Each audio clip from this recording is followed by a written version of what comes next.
Okay, here we are, distant foreign fields. Due to a couple of mistakes early on, both with rules, some bad weather, things turned out, and also I think the rules missing out on a situation allowing the Entente to move into Belgium too quickly.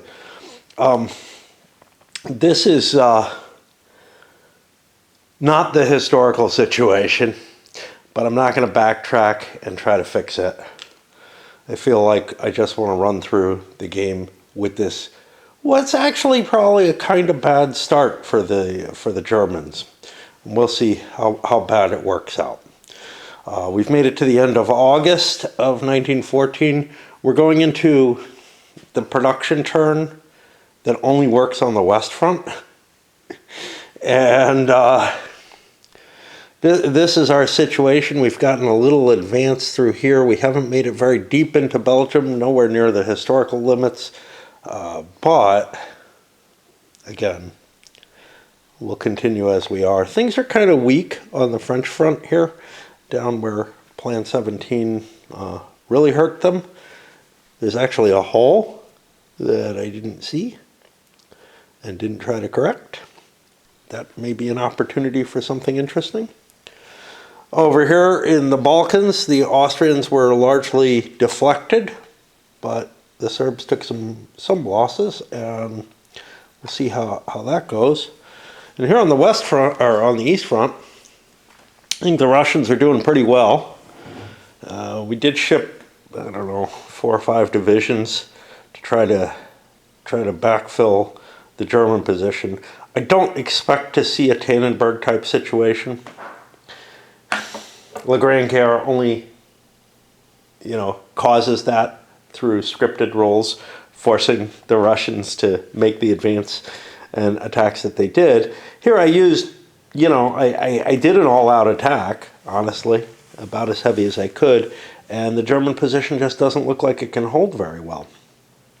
The Austrians lost a lot of ground too, some of that relatively intentional. And you can see they've got a little bit jutting out here. Kind of depends on who gets initiative next turn as to what's going to happen and, where they apply their initiative. So nobody's going to apply it to the Balkans, but whether or not there's more opportunities in the East or in the West. And then the other player will probably take their first shot on the other side. That's sensible. Anyway, we're going into the production phase. It's Saturday night, and I guess that makes it all right. No, I'm too fatigued to think that I'm going to go on right away, but I might end up catching some sleep and then coming back and starting the economics. I want to touch on something because the game doesn't capture the history accurately on the East Front either. This has to do with the timing of the game. The Russian offensive happens in the one turn in August. Tannenberg, the actual battle, happened on the last week of August. I guess you could see something like a Russian advance and the German troops that are present, but you can't have railed any new troops into Germany, into East Prussia at this point. The German troops present may be having that kind of, destruction of a Russian army and all that happening. Another thing that Le Grand Guerre does is that all fronts are accelerated for that. I don't know if it's the first turn or the first 2 turns, but during the early part of the war, those first 2 turns are the mobile stages across the board. So it's kind of odd to make the choice to have only the West be that active. I feel like it works okay in Le Grand Guerre, having it across the board. Here it definitely is showing a weakness. got to tell you the truth, the supplies are so low on the Russian side, they're not going to be able to conduct much of a continued offensive anyway. So they probably would have run out partway through a multi-turn endeavor. Honestly, 4 turns is a long time to go without supplies. The West Front is in really bad shape. The East Front is in bad shape after 1 turn. The supply limitations are a real factor that I question in this game. Just, they're going to cause me to devote myself more to building supplies than I think, than to building up manpower and force pool. But I don't know that that's unreasonable. There's no change in the game between the early phases, this mobile phase of the war, and the main line of the trench warfare that's to come. Except for that more supplies end up getting spent building trenches. Well, I watched some SNL and then a breakdown of Weird Al's vocal techniques. And I'm a little bit more energized. So I'm back up here for the seasonal turn. The first step in it is force pool replenishment. I'm going to have to hunt the counters. Now I have them sorted by their dates of entry that will come into and add to the force pool. But the definitive piece of information is these sheets back here that give a compilation of all the units. So I'm going to work with those. Unfortunately, they don't give so the dates are here, which looks like it's the strength. It's not. It's actually the entry date up here. Yeah. Anyway, I will, oh no, this ST is starting turn. Okay. So I will be looking for things that come in. Actually, I don't think anything comes in this turn. Next, the real economic phase comes at the end of week 4. And then I'll be seeing things that come in on, I guess, it'll say something like 314 on it, because they're each of the economic turns. Okay, so I don't have to worry about that. Now we're in the purchasing phase, where I buy the stuff, and I do this country by country. They're going to have points equal to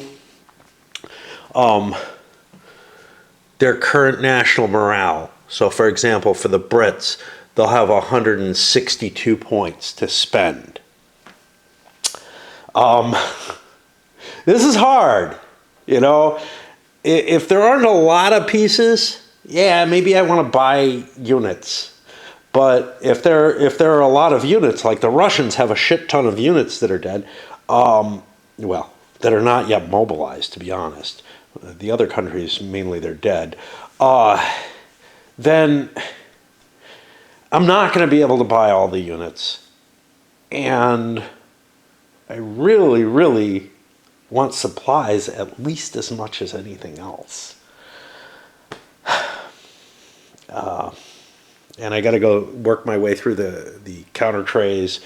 Well, actually, I don't have to work through the counter trays. I just have to work country by country, and I don't know, you know, how I'm going to cope with this, because it's a lot of stuff. But a lot of the game is a lot of stuff. Luckily for me, it's only on the West Front, so only the French, Germans, and Brits get the points. And the Germans get their full morale worth, and this is going to be a big bonus for them, because they have significantly high morale, but they have to cover 2 fronts normally. They're going to get a lot of points here in the West Front, and the stuff can only go on the West Front. I'm also thinking about cutting these and trying to position them, because if I'm going to play through, there's no reason for those additions to not be attached. Enough, these don't quite fit together. One is in Strasbourg. I think the other is in Mainz. And now I got a bigger bulge than I wanted. But I'm going to do the east front one as well. Now, technically, I could be doing the same thing with this one, I think. This one has letters. Letters are different. This is, yeah, and it has a different movement rate. Okay, so that one I would not cut out. But these guys are actually a part of the maps that they attach to, which is kind of sweet, and I like this better. Fairly good look at both of them. That one aligned a little better. I'm thinking maybe the little red things are the problem here, but it doesn't seem like no matter how I shift it, it feels like there's too little in each case. I don't know. Maybe I'll try fixing it. Here's where the supply issue really hits me. So at the beginning of the game, everybody except Britain had a number of supplies equal to their national morale. That's the cost of my supplies. Straight up. So anything that I buy is giving me less supplies than I started the game with. And what I started the game with wasn't sufficient to conduct the operations that I was forcing. And now, in addition to the cost of units, which maybe I want to buy, if I'm reinforcing anything, and I can't reinforce units that were just bought, they get bought at starting strength and that's it.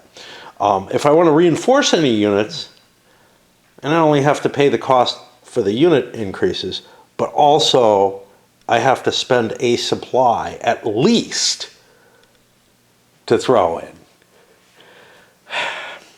So I'm clearly not going to have, the capability to conduct the offensives that were conducted in the first month. Now, it's kind of cool because I had enough supplies. Normally, it would take 3 turns. This time it takes 4 turns. But this turn, the September month coming up, I also have 4 turns of supply. And I got away with a bad weather turn. Now, it's possible that supplies are going to build up during bad weather turns, and I'm going to have enough to conduct some really hefty offensives. But it feels like it's not going to quite work. Like I'm just not going to quite have the points. I'm thinking about using poker chips and spending from them because keeping it on paper seems like a pain in the ass. I mean, just as a kind of, hey, I did that. Even Belgium gets a pile of chips. Germans, and the Russians for that matter too, actually start with an army. The Russians don't get to place it on the board at this point. The Germans could. I don't know that I really need another army. It gives some flexibility, but I don't know that I need one on the West Front. I definitely need one on the East Front, but I can't put it there until we hit week 4 here. Well, sorry. Yeah, week 4. Because then we go into the autumn supply phase after that. I already set myself up kind of for this. A lot of cav units are in the back, although actually I shipped a lot of them out. Because they're cheaper to build. These 1 and 2 point units aren't really very helpful on the offensive. They can fill in gaps and try to hold some terrain, but they're just not in the right place. So upgrading a cav unit would cost me 3 points per strength point that I add to it, plus a supply point. So I want to raise things up to full supply if I'm gonna, or full strength if I'm gonna build them or reinforce them, because I think, let's just check that.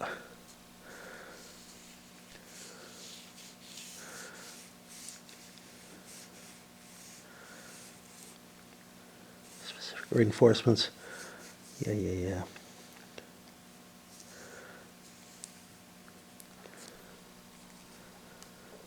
It seems to indicate that I can upgrade at multiple points for one point of supply, which makes it most efficient to leave units in the line until they're pretty beaten up and then pull them out and start replenishing them. I'm in a terrible place with the Germans, and remember, they're getting to use their full national morale on one front. I kind of took the minimum supplies that I think are okay, like 10 for the armies down here, 25 for each army here, including what I had on board. I still have 125 points left, which means I can rebuild some units, build new units maybe, or rebuild new units. I have that cav, that's a pretty big value, only 9 points for a 3 strength point army. I don't know what, I can't make an argument for why cav is more effective and stays that way throughout the war in the trench period and everything. Is more cost effective than everything else. I just cannot make that argument at all. And still bolster my supplies a little higher, because I felt like I was running out of supplies, right? I was definitely running out of supplies after 3 turns. So I want to put a little bit more on the board as well. Probably another 50 points of supplies down. I'm focusing my assault up here still. It was a little too rosy. I found that I hadn't allocated anything to the 6th Army, and I was down to like $5 left. I reallocated a little bit, shifting things around. But yeah, I'm not thrilled, but I built up a number of my units. I did not build any new units back. Those end up back at a supply center, and you know, I mean, some of those are not far from the front and can definitely interact pretty easily. But it just didn't seem worth it when I pulled units back that I could rebuild. If I hadn't pulled units back, I would probably build new units. Rebuilding units is more expensive, which is kind of an iffy thing, right? So like, I did build 1 2-point infantry up for $9 to full strength. I think that's probably a bad idea. I think I'd have been better off building, you know, a 3-point unit right on the board to begin with. But I did what I did. Keep going.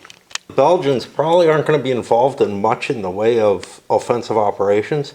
I built a fair amount of supplies for them, not as much as maybe I'd like to, and only built new units for them.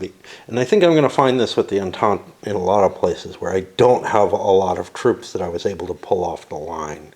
So I'm going to be paying a premium if I want to increase the size of units. Now, something like this guy's okay, but some of these units might be on the front, but kind of holding an important position, in which case I might have to pay the 2-point premium for some of those.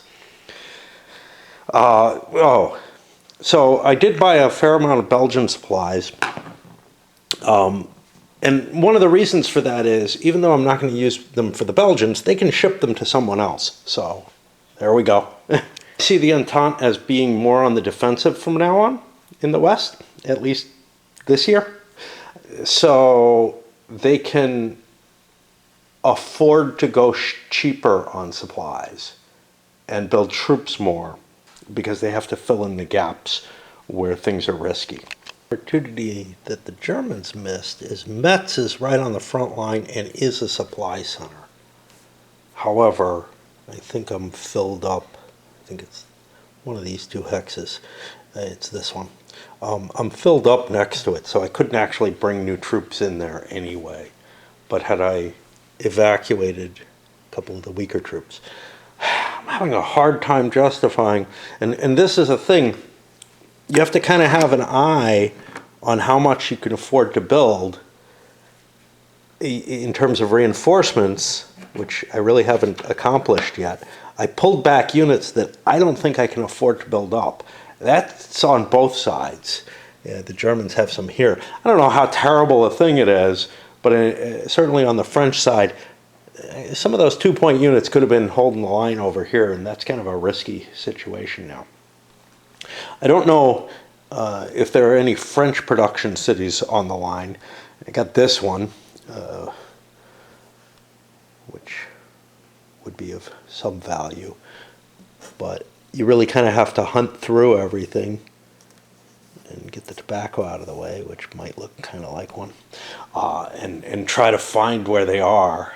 Again, this, you can start to memorize the map or whatever, but I think that's going to be fairly unlikely for most people. The thing I wasn't counting on was just how many points the Brits were going to have left over after I built all their units. I could reinforce some of these units. That might make some sense, even at the increased cost. But it's just something that didn't, come to mind, that like, wow, they're not going to be able to build many. They don't have many. And they have a big economy. This is going to make them really the arms factory for the Western Front. I don't really feel like going back and undoing the French and Belgians, especially the Belgians, but I might exchange some of the points I spent on the French and increase something, because I have the opportunity, before anything else, to rail supplies all over the place. I did something that I feel is a horrible point cost, but I built 2 generic supplies with the Brits. Not generic reinforcements with the Brits. The generic reinforcements cost you 5 points each, which is the highest that you're going to pay. It's what you're going to pay for bombers and stuff like that, right? Let's just find it here. Well, Zeppelins cost 8 and tanks cost 6. I don't know if you can use them for that, but you can certainly use them as infantry, cavalry, or as supply points. And I still had like 100 additional supply points, and the Brits had additional ones there. So I'm way over supply stocked with the Entente. Live and learn. That's really one of the factors in this game, I guess. Let's see what else is on this sequence. Event cards, there aren't any this turn. And that is going to move us into September. And we'll go watch some more vids and maybe sleep, maybe not. So we enter the new turn. The weather is clear. The Germans have to go first on the supply phase. I already repositioned the points more or less where I want them. I guess the French have a few too many points in one place. They may fix that. But I also have the opportunity to shift the headquarters themselves. So I set this at 3 each. It's 1 each. But anyway, that doesn't matter. French got the initiative on the offensives. I don't believe they want to go first. Because on the defense, you can use artillery support if you haven't made any attacks. Although there's a little bit of a weird defect here, I'm going to hand the first play off to the Germans. And obviously, they are going to want to... I don't know. I was going to say they're going to want to continue the push, but I don't think they particularly do. They can always bring it in later. And what's weird is you're allowed to do kind of as many of these at once as you want, so you kind of can hold them off and do them, at least here, but in other times too, on the final month of just before you get your reinforcements. Let me look things over and figure out what and where the Germans particularly want to attack. But the big push is, they don't feel like offensives, They're not like these continued things. There's something that gives you a bonus. Well, first of all, you need to do a certain number of them. Making them really short doesn't hurt with that. And secondly, the only time when they really help you is right before a production turn. They're not an answer. I'm going to look at the rules a little bit more, see if I'm missing something about them, but they really feel so much less than, say, offensives in La Grande Guerre. And I think balance of power also. Is that what it's called? Is that really what it's called? Now I'm lost. That feels like the wrong name for it. Yeah, balance of powers. Yeah. Okay. I think that had an offensives, that a sort of continual offensives type mechanism as well. But the La Grande Guerre one is, like so many things in that game, something of a gold standard for the big strategic stuff.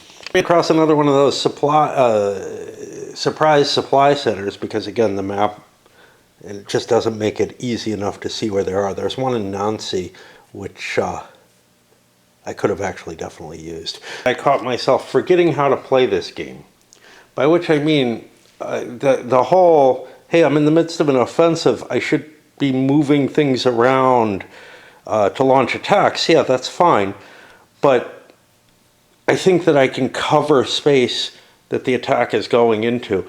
The retreat from the attack is what allows you to do that, but I think I fucked some stuff up and moved some things that I shouldn't have. I know I did that, and I may not have shifted them back to where they belong, is really the problem. So it's really hard to get used to. You don't move your units unless they're attacking. No need for big pushes. I've activated a bunch of different headquarters, launching a bunch of attacks here intended to cut off these French that are weakly positioned, to be honest. Here, where I found another little weakness, I'm launching attacks, and then up here I'm launching. This army is not active. I think I've activated almost all the others. It doesn't mean much. This one's available for defense, whichever one, this one here. Actually, these two armies were not activated.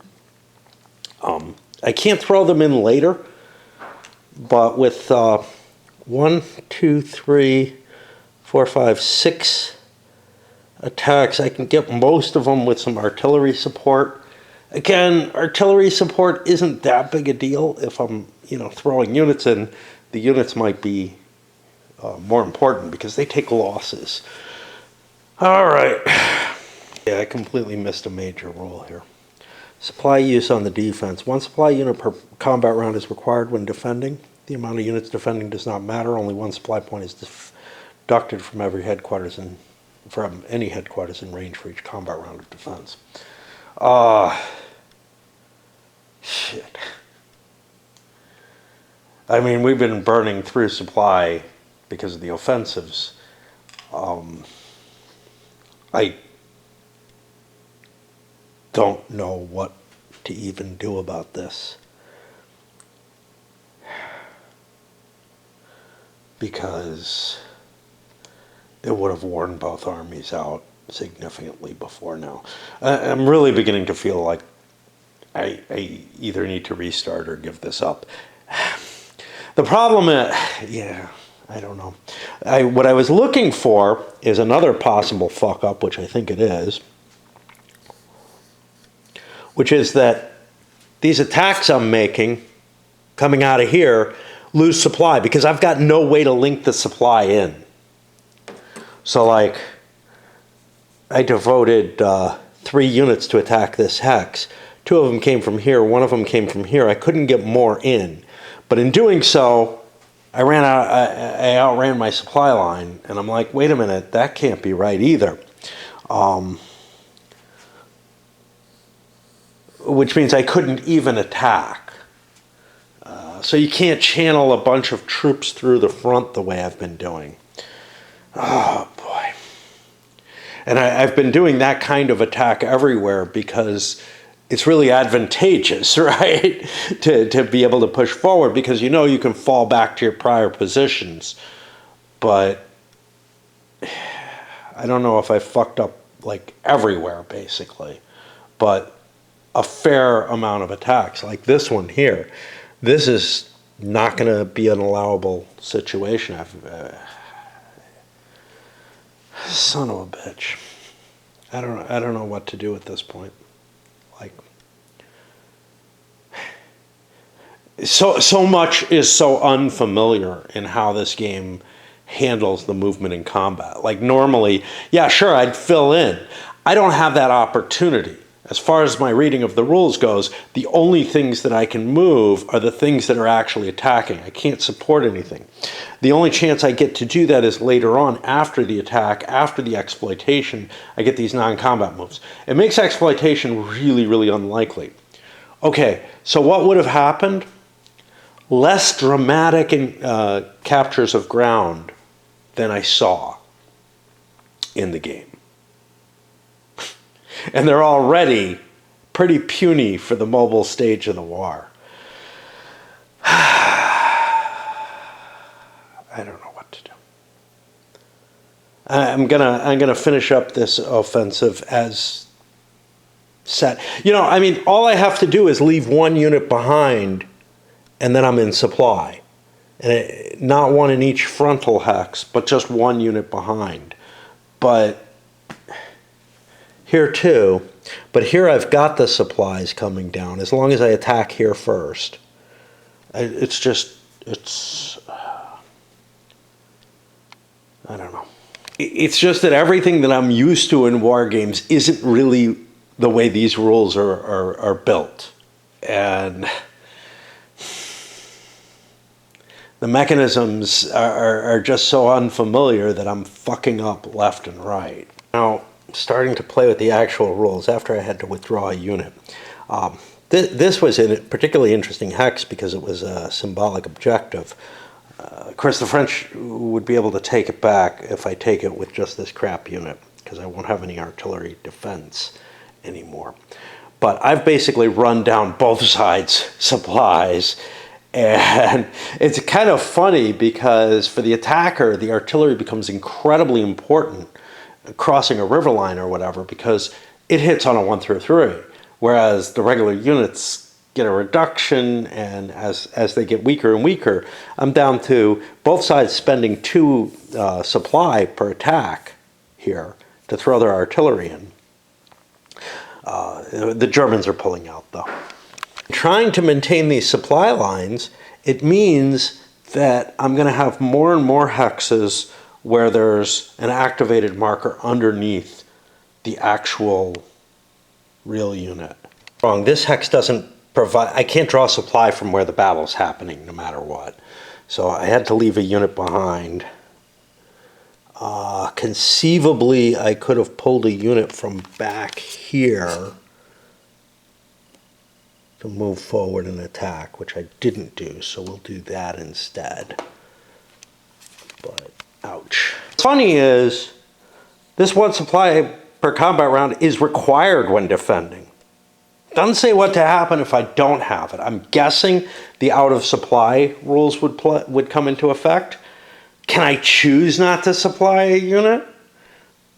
Or does the attacker's order of offense maybe force me not to supply 1 hex after, you know, I supply another? I don't know. It's really falling into like nightmare territory in terms of trying to disambiguate some of this stuff. In the initial combat, there's an adjust national morale chart if applicable. Remember Britain's channel ports. Obviously, I'm not worried about this, but what I'm worried about is there's nothing that seems would be adjusting the national morale right now. The monthly goals come at the end of the turn. The captured hexes, I think, come at the end of the turn.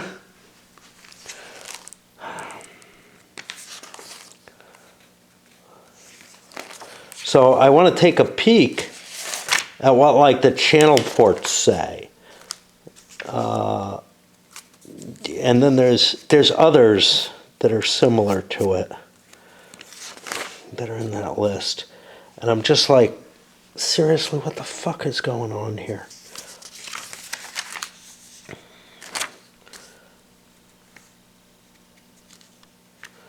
Defense of Paris, that's not one of them.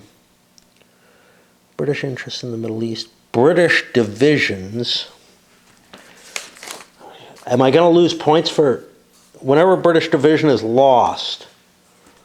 I think that's all of these. So that's 4 national morale, unless the Brits had troops in a force pool. Okay.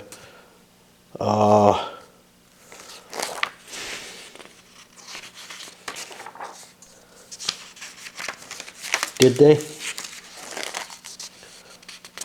Or were these newly built units? I don't know. This isn't the... This is the Grand Campaign. Yeah. Britain had 3 units in the force pool. Is that these 3? Okay. At least one of these is not from that force pool, so I must have lost a British division. So let's take one off the British morale. This is just a fucking pain in the ass, but these others I think are probably similar kinds of things that happen immediately, like channel ports. Well, here they're doubled.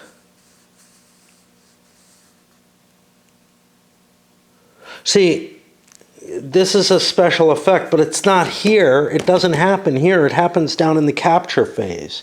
So some of these, like the British divisions, I get. British interest in the Middle East.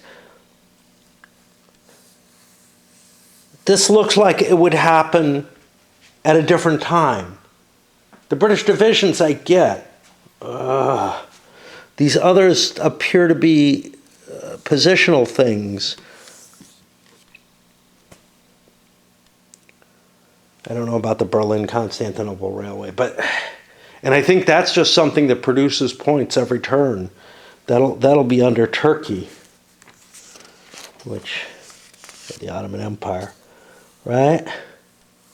Yes. No, that's an immediate gain. Again, I guess that could make sense, but it seems to me it would happen here, like down at the, I'm sorry, not there, down in the national morale phase. The only thing that I've seen that seems to make any sense is the British divisions. God. And now I'm on the counterattack phase, and I get to decide if the French want to counterattack anywhere. And you know what? I'm going to put the thing here because I can't cope. And I don't know if I can cope with this game at all. It's just a combination of components and mechanical complexity and just leaving aside whatever historical inaccuracies it seems to be generating. Also just the way it's so very different. Something really cool that's so very different I can get to, but here I'm having to fight so many problems to cope with it. On is coming. I managed to snooze for a couple hours and then woke up,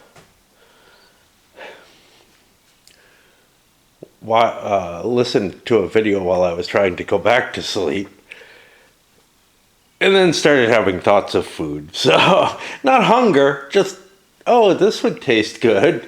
I have a tendency, like, the things that I put in my bookmarks for videos to watch later, they're either history stuff or, well, you can count this as history as well, explorations of earlier stages of religion and stuff like that.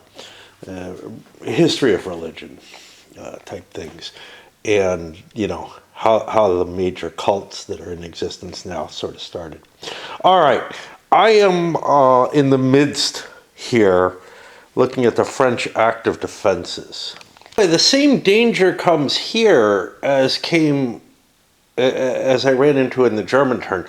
I got to maintain those supply lines, which means that it's kind of hard to pull together a big enough force to get the counterattacks. I think it may have been a wash as to the total effect of all of this. If anything, though, it probably helped the Germans here on the West Front to be able to accomplish a little bit deeper penetration than they would have gotten otherwise. And you can see they've got much less than they should. Don't respond, it opens me up to breakthroughs. But breakthroughs aren't going to be that impressive either, because again, I can only move the units that have been activated, and I can only move them into combat.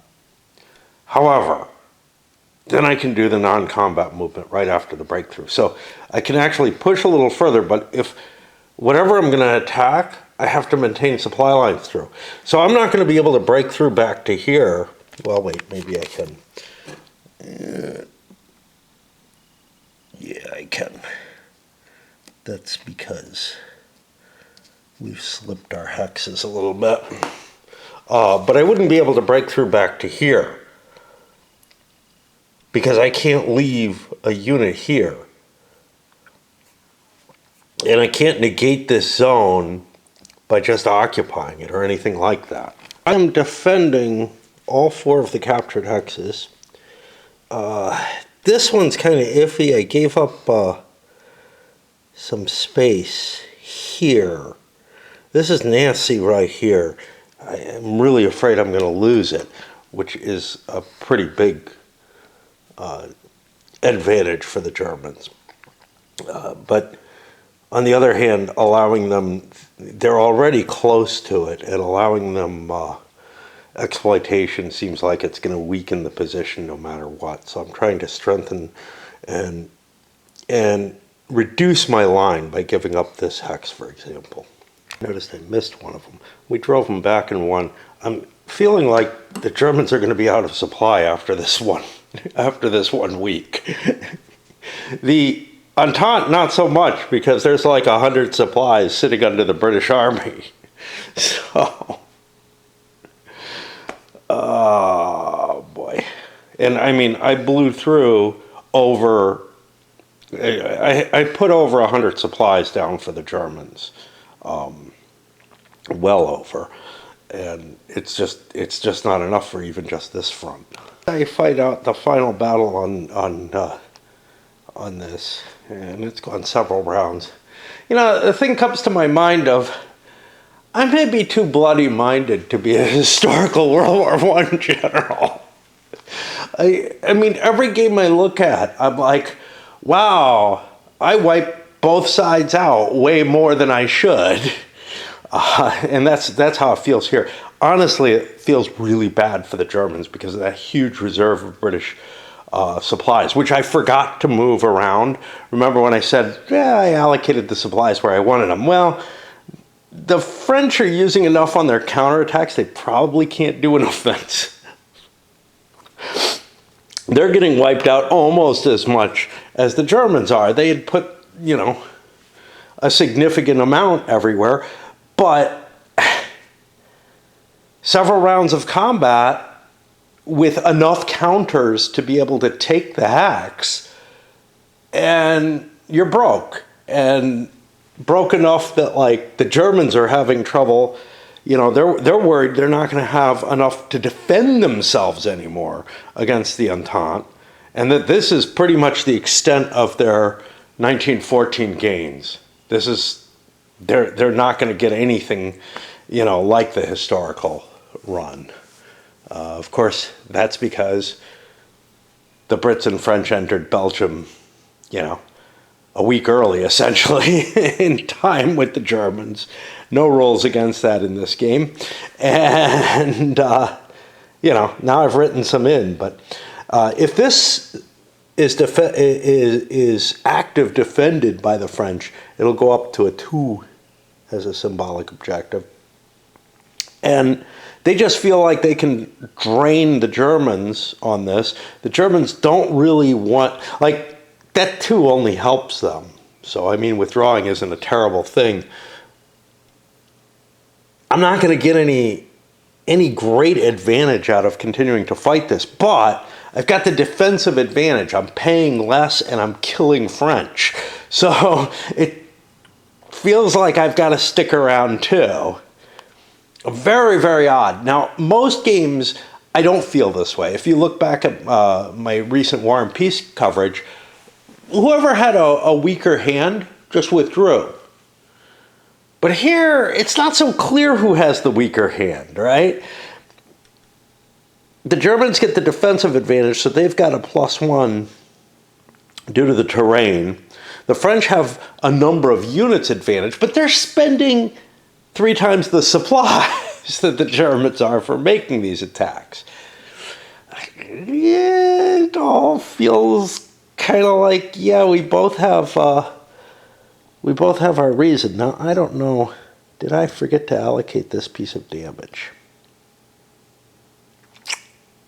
Because that would change things.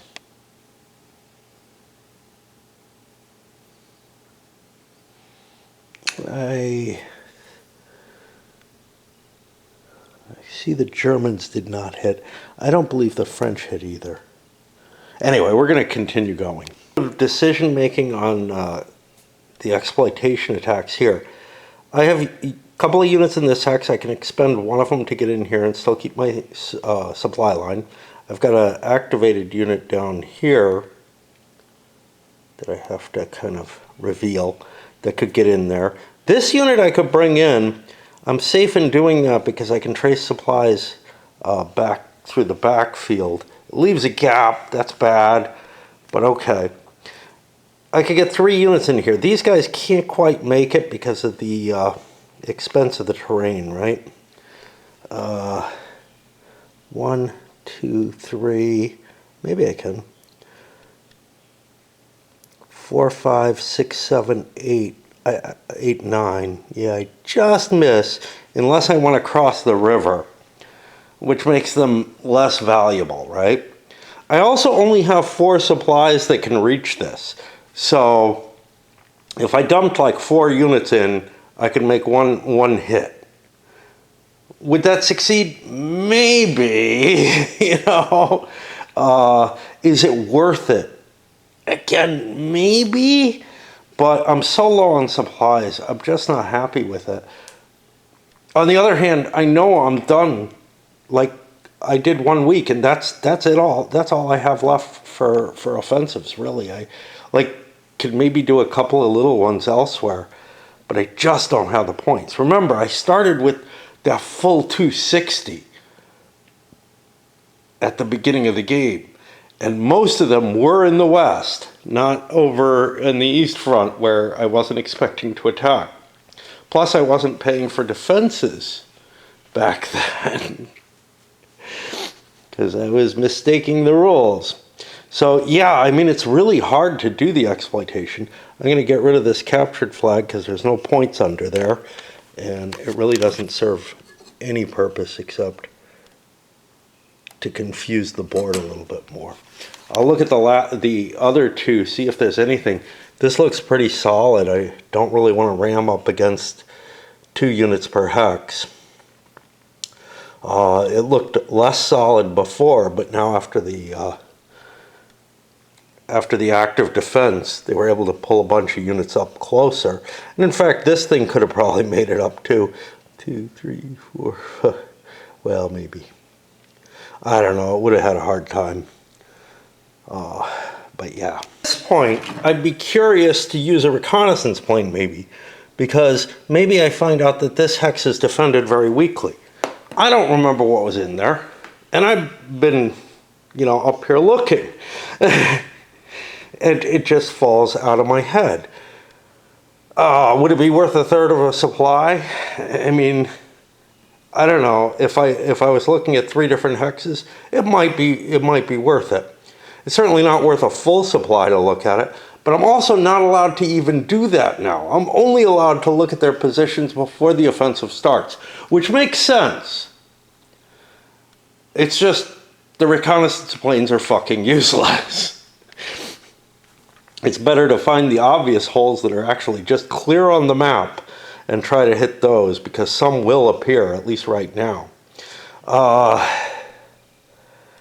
Yeah, I'm not convinced I want to attack either of those hexes. And there's also no non-combat movement I particularly want to make.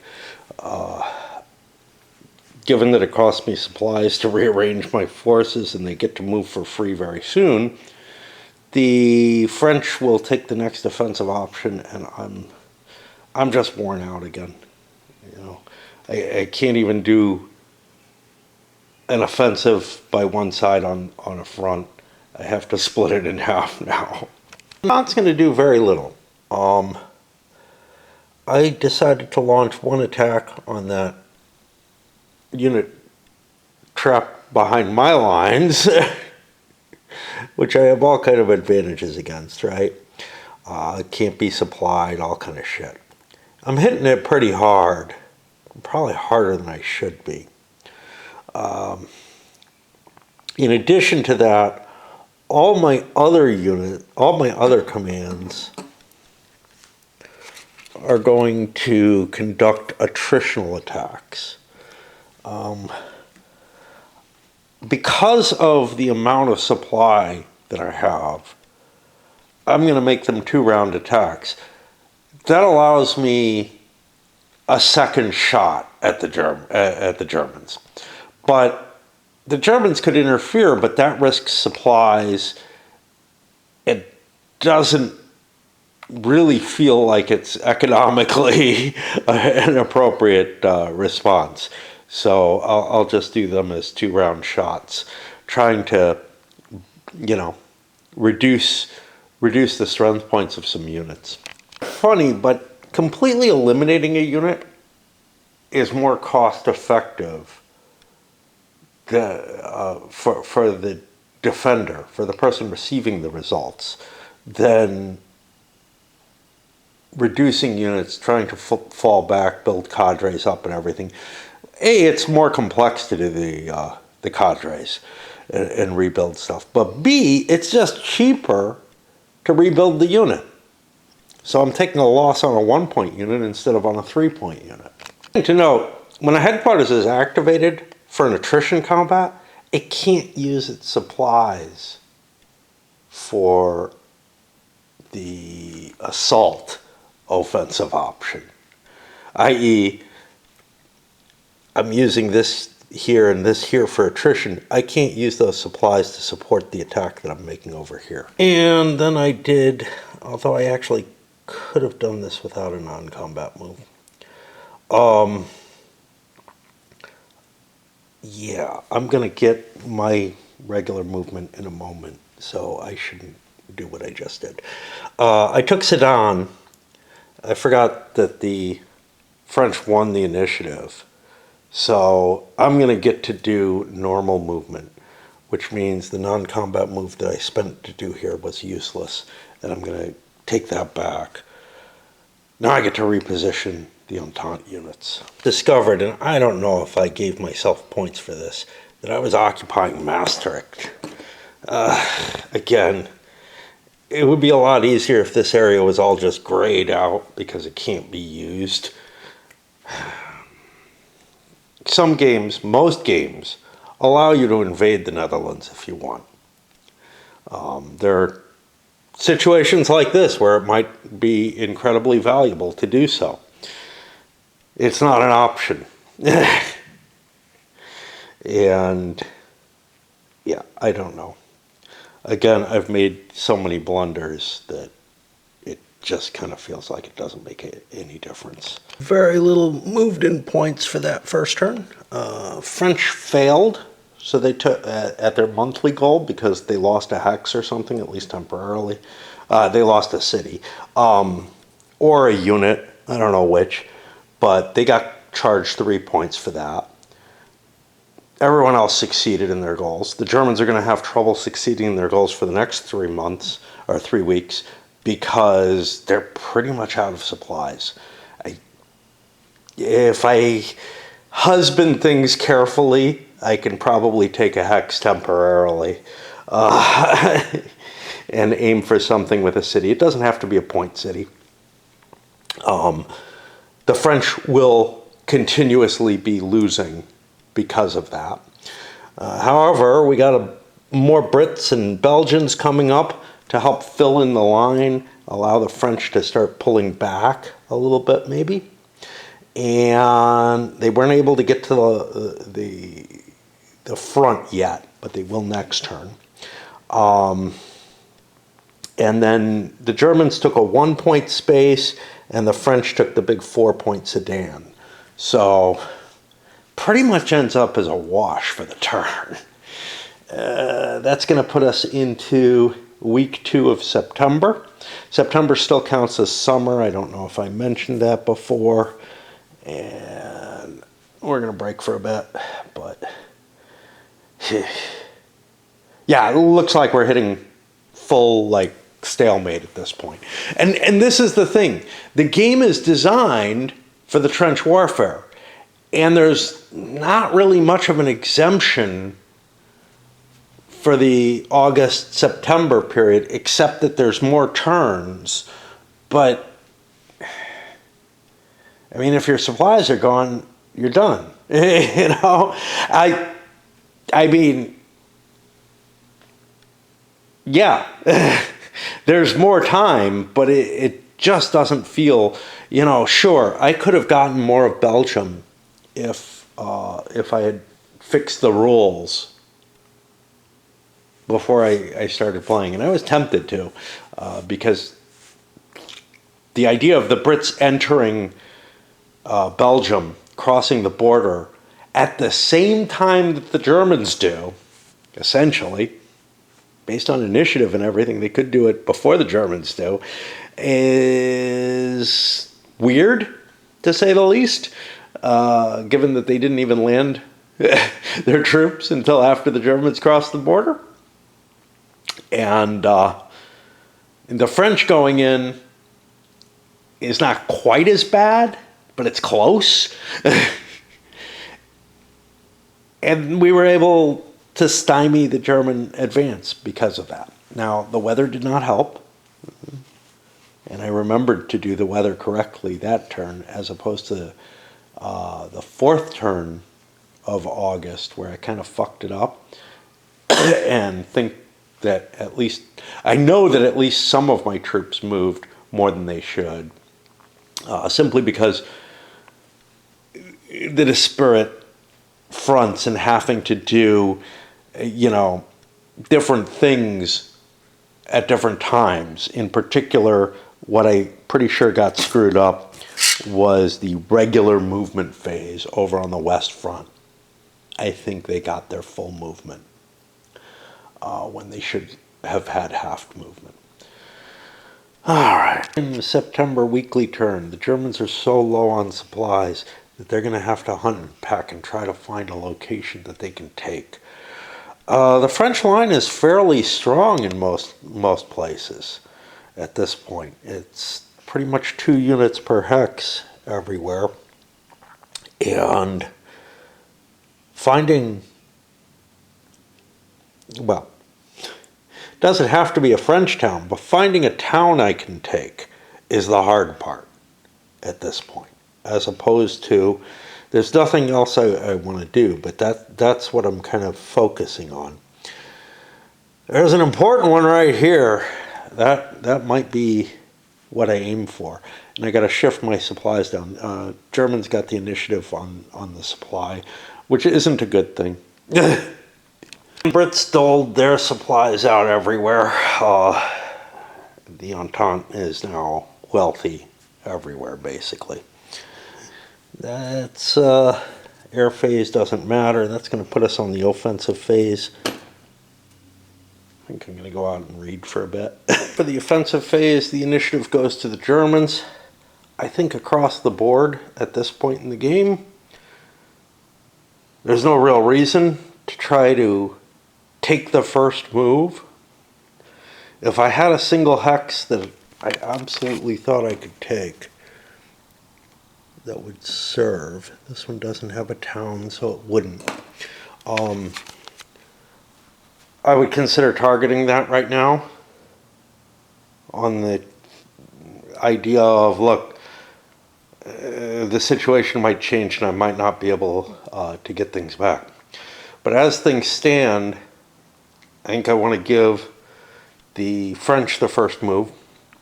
That gives me the advantage of being on the defensive against it. And if they just attrition me, then their artillery is out of the fight. If they make any kind of offensive move, they're out of the fight. Now, they could just pass, which puts the onus now on the Germans, because the French don't need to do anything. The French and British don't need to do anything to succeed in their monthly goals, or weekly goals in this case. But if they do want to gain anything, they kind of have to take the initiative. They have to take the first action. But if you're willing to pass, so that's the one trick. The Germans could take the initiative and pass, but they're the ones who need to do something. So the French could end the turn that way. So yeah, no matter what happens, the person who needs to do something can be forced to go. I don't see any great opportunities for the French. If they're willing to pass the turn and make sure the Germans just lose some national morale off that. So the Germans are now forced to take an action or lose 3 national morale. Problems is, in order to see where I might be able to successfully make an attack and get my national goal, my weekly goal, I basically have to peek under counters. And I'm allowed to know what the map looks like, obviously, but the problem is peeking under counters is not trivial to do. I got to go in with my tweezers, pick up, and hope that I don't pick up part of a stack, because I'm not allowed to do that. If there was a reference map or something, that would be helpful. There isn't such a thing. And you need to know what the terrain is to be able to meet your goals. Keep finding hexes where I've got an activation marker. You can see a little hint of the red poking out there that made it through last turn. Because, again, things are too crowded, and the fact that individual counters underneath a pile could have one. There might be one under there too. I see some red there too. I just got to pull those out. Fortunately, I'm going to need to break before I actually start the offensives, because biological reasons have just struck.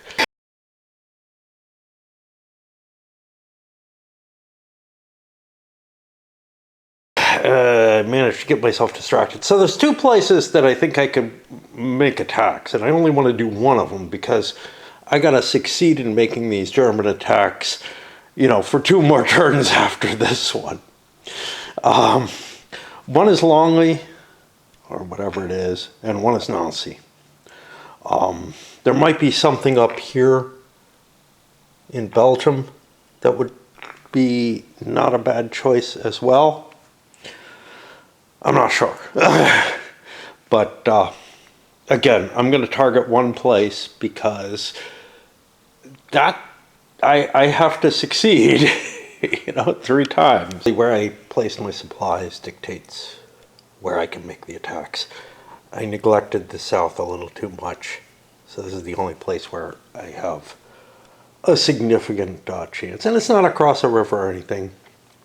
So there's that. Fortunate corollary to attacking just in one location is that all the French headquarters within range of that location can strike it. 1, 2, 3, 4, 5. Not that one. But that means I get 3 artillery fire coming in. And just, the mass of units involved in the attack overcomes any artillery value, essentially.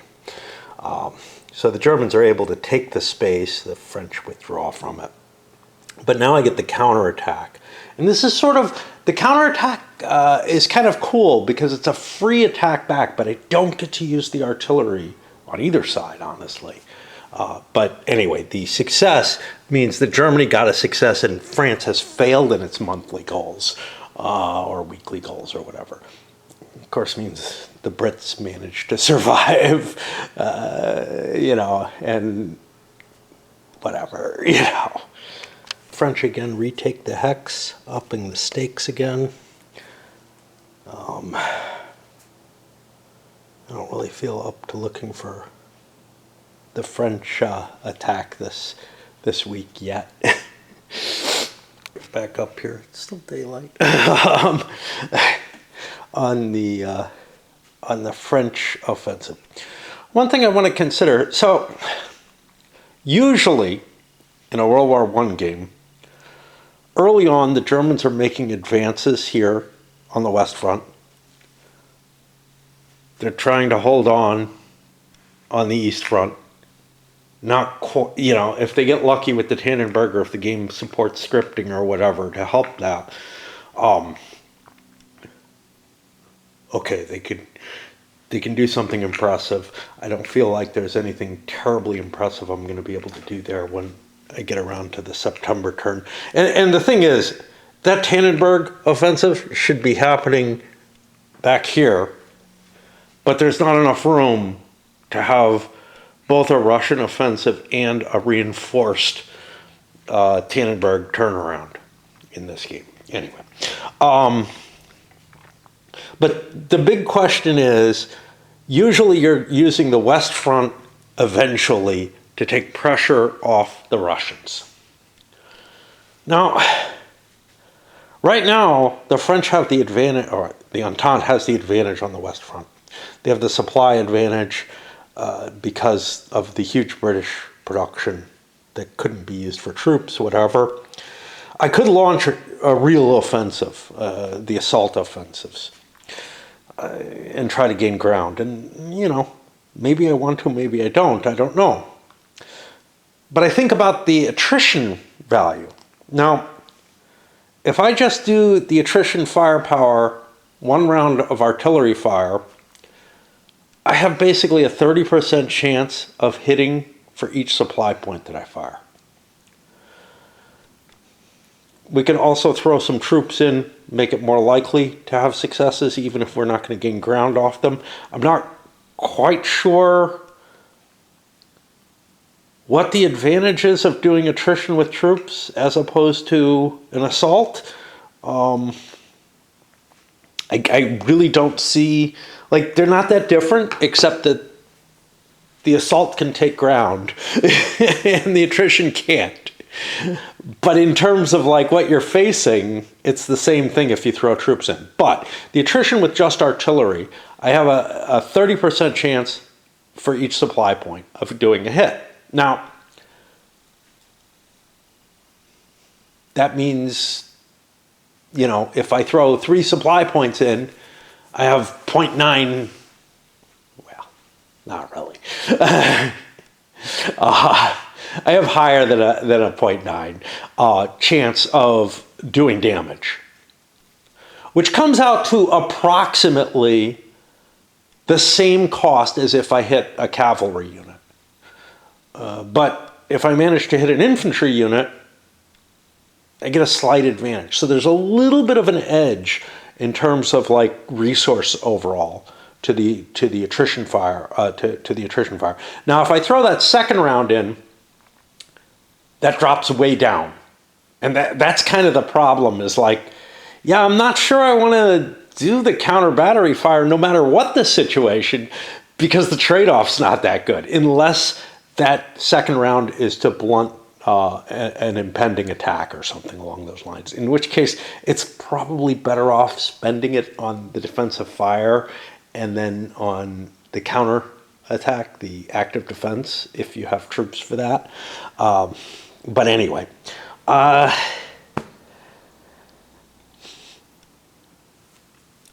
room for an assault here if I want it to. Does that buy me anything? I don't know. I'm certainly going to do at least the attrition attack, though, because I want to eat up the German resources. 2 hexes to assault, one up here. That actually shortens my line a little bit. One here threatens things. And I threw 2 headquarters in on this one. Everything else is going to do attrition. I'm going to swap pipes and come up and do it. I succeeded. The other one was repulsed. I hope I have the activated markers as many as I should. I'm not sure. Again, the mechanical complexities of this game are painful. And the Germans are going to look to see if they can counter this because it's pretty nasty as it stands. And the Germans retake, I don't know where it was anymore. I think this hex, dropping another symbolic objective there. It's sort of like technical debt. I mean, it could end up hurting me later on in terms of morale and whatnot. And that leaves no room for exploitation to occur, which means we drop down to, I guess, the regular movement phase. The Germans have the initiative here, so they get to go first. And this is kind of painful. I could swap units around, is basically, I don't want to spend too much time hunting through trying to figure out what goes where, but I'm going to try to fill in the lines at least. I'm trying to shift the Brits and Belgians to take more of the line. Actually, I have a couple of hexes here, I can do so too.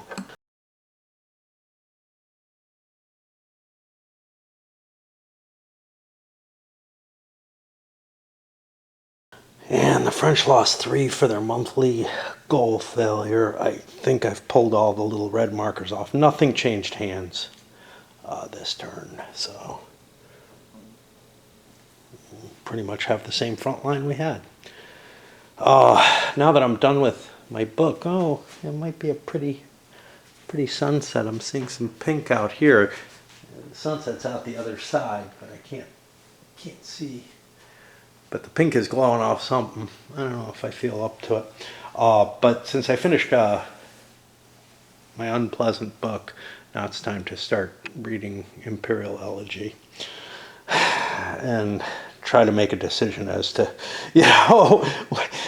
whether I want to stop this shit and play other things or keep going with this. It's very tiresome. It's very tiresome. 3rd week in September, I think I napped a little bit. I'm not positive. It's hard to remember stuff. We check the weather.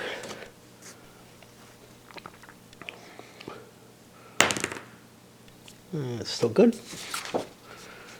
And the supplies, again, I don't know what initiative matters, because unless you're allowed to watch what the other guy's doing completely, it just doesn't make sense that this is not simultaneous. We'll have the French go first, though. I spread them out. The numbers are getting pretty small. I don't see doing a big push come the 4th week to try to boost morale or whatever. It just doesn't seem possible. Maybe the Entente can do it. At least not on the West Front. Might be on the East Front, somebody. And that's going to put us on the offensive phase. Let's see who's got initiative. The Germans have the initiative, of course. They actually have a plan, which is to hit this space here. But it's very hard to fill in locations. The enemy would have to either spend supplies to do that, which, yeah, if you have a weakness, maybe that makes sense. Or launch an attack, which is going to cost more supplies, and fall back to that position. Neither of which look very likely.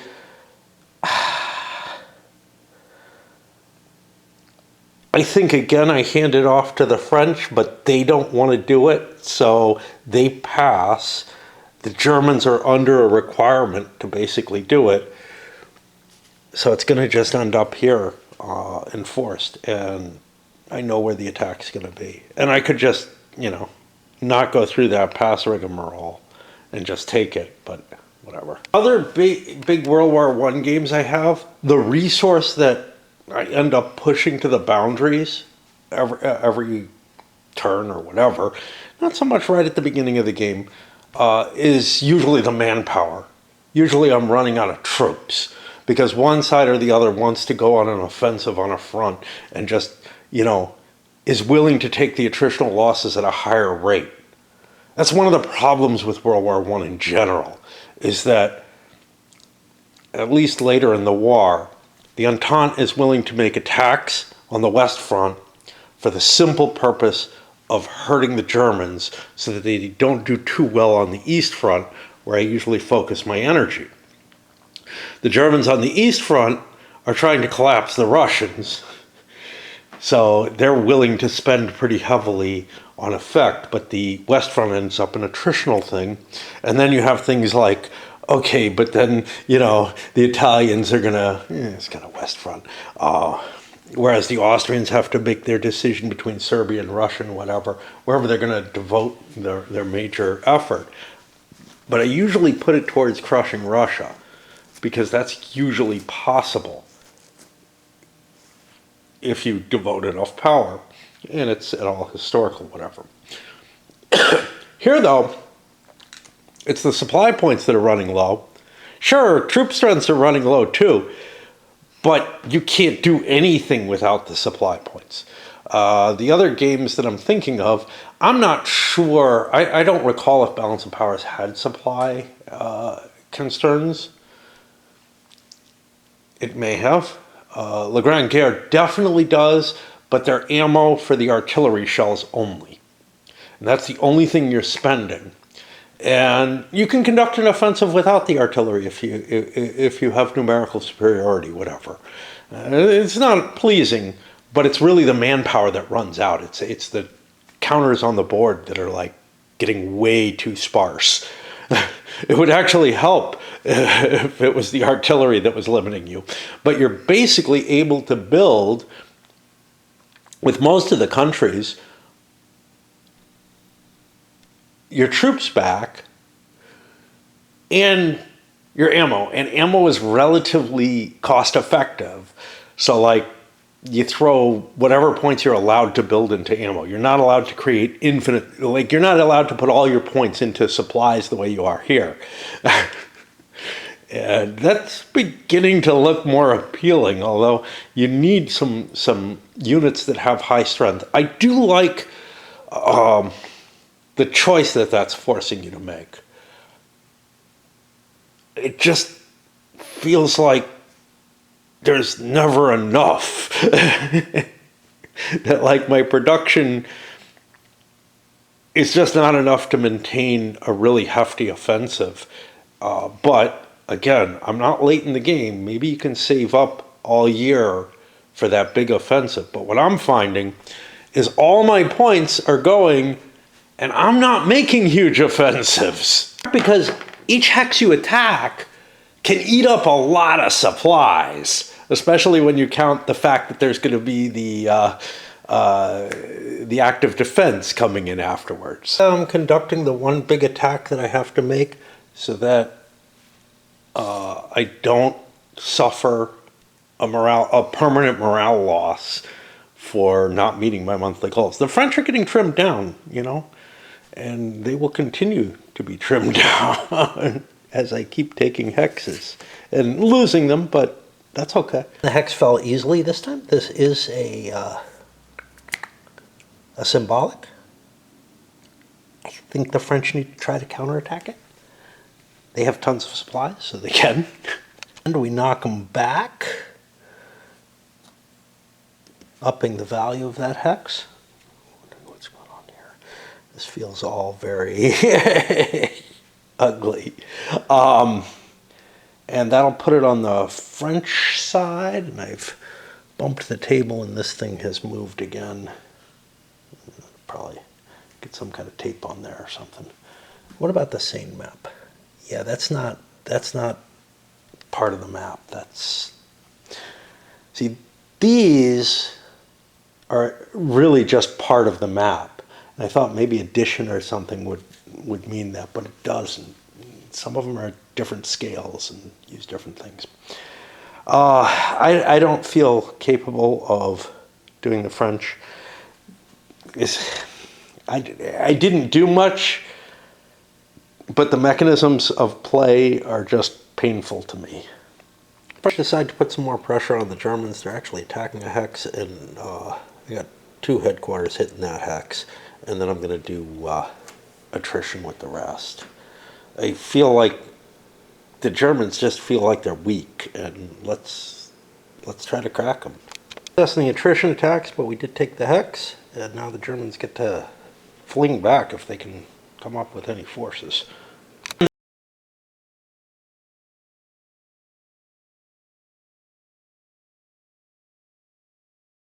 The German counterattack is repulsed. This is a big deal, but I didn't activate a lot of units, so I don't have much opportunity to exploit. I also don't have any supply. I also don't have any units nearby that are valuable. I mean, like, if somebody like this had been committed, he could conceivably do so.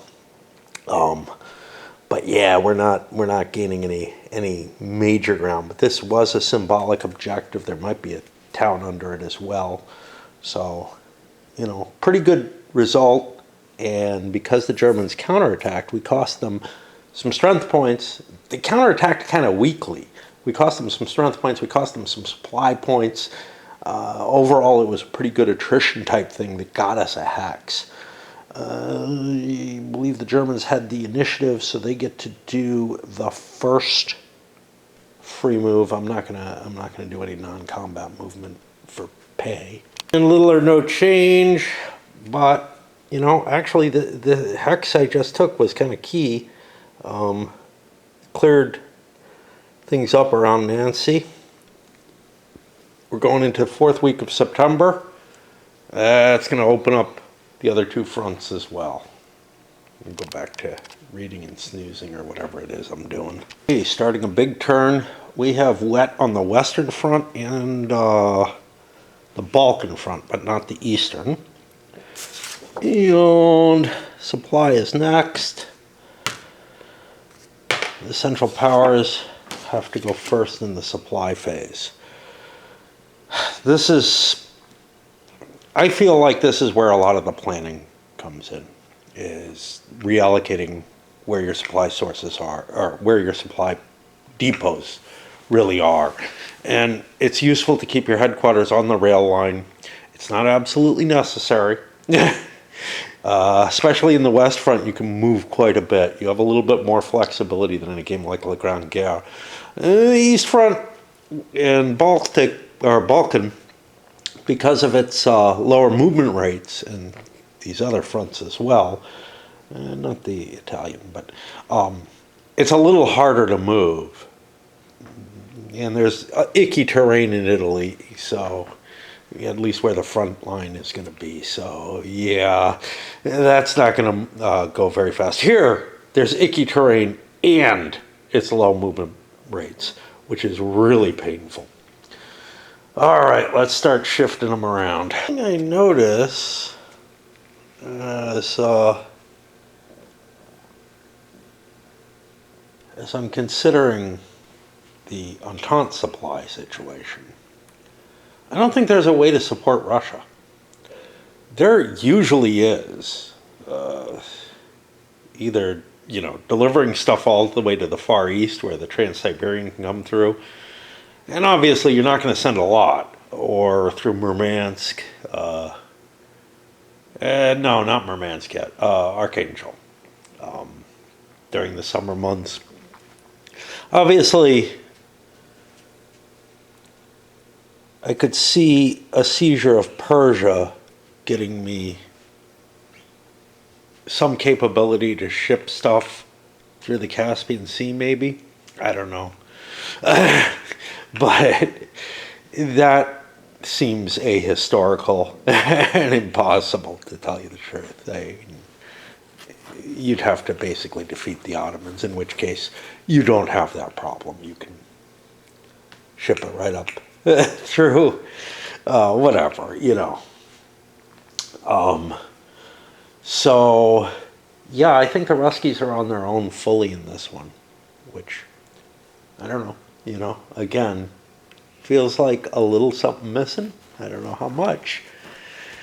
I do have these generic reinforcements I bought with the Brits, which the Brits haven't needed anything.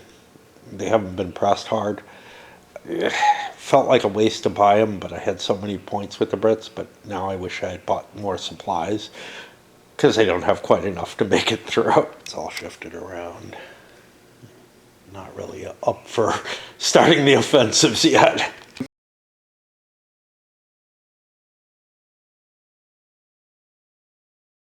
Planning on doing some stuff out in the yard today, but or just some stuff in general, to tell you the truth. But before I do that, I promised myself, and this is sort of the ping pong of things I don't really want to do, but to play the one of the offensive phases here. First thing first, we figure out who has initiative. It's going to be the Entente with the initiative here. Move this up to 3, should have happened earlier.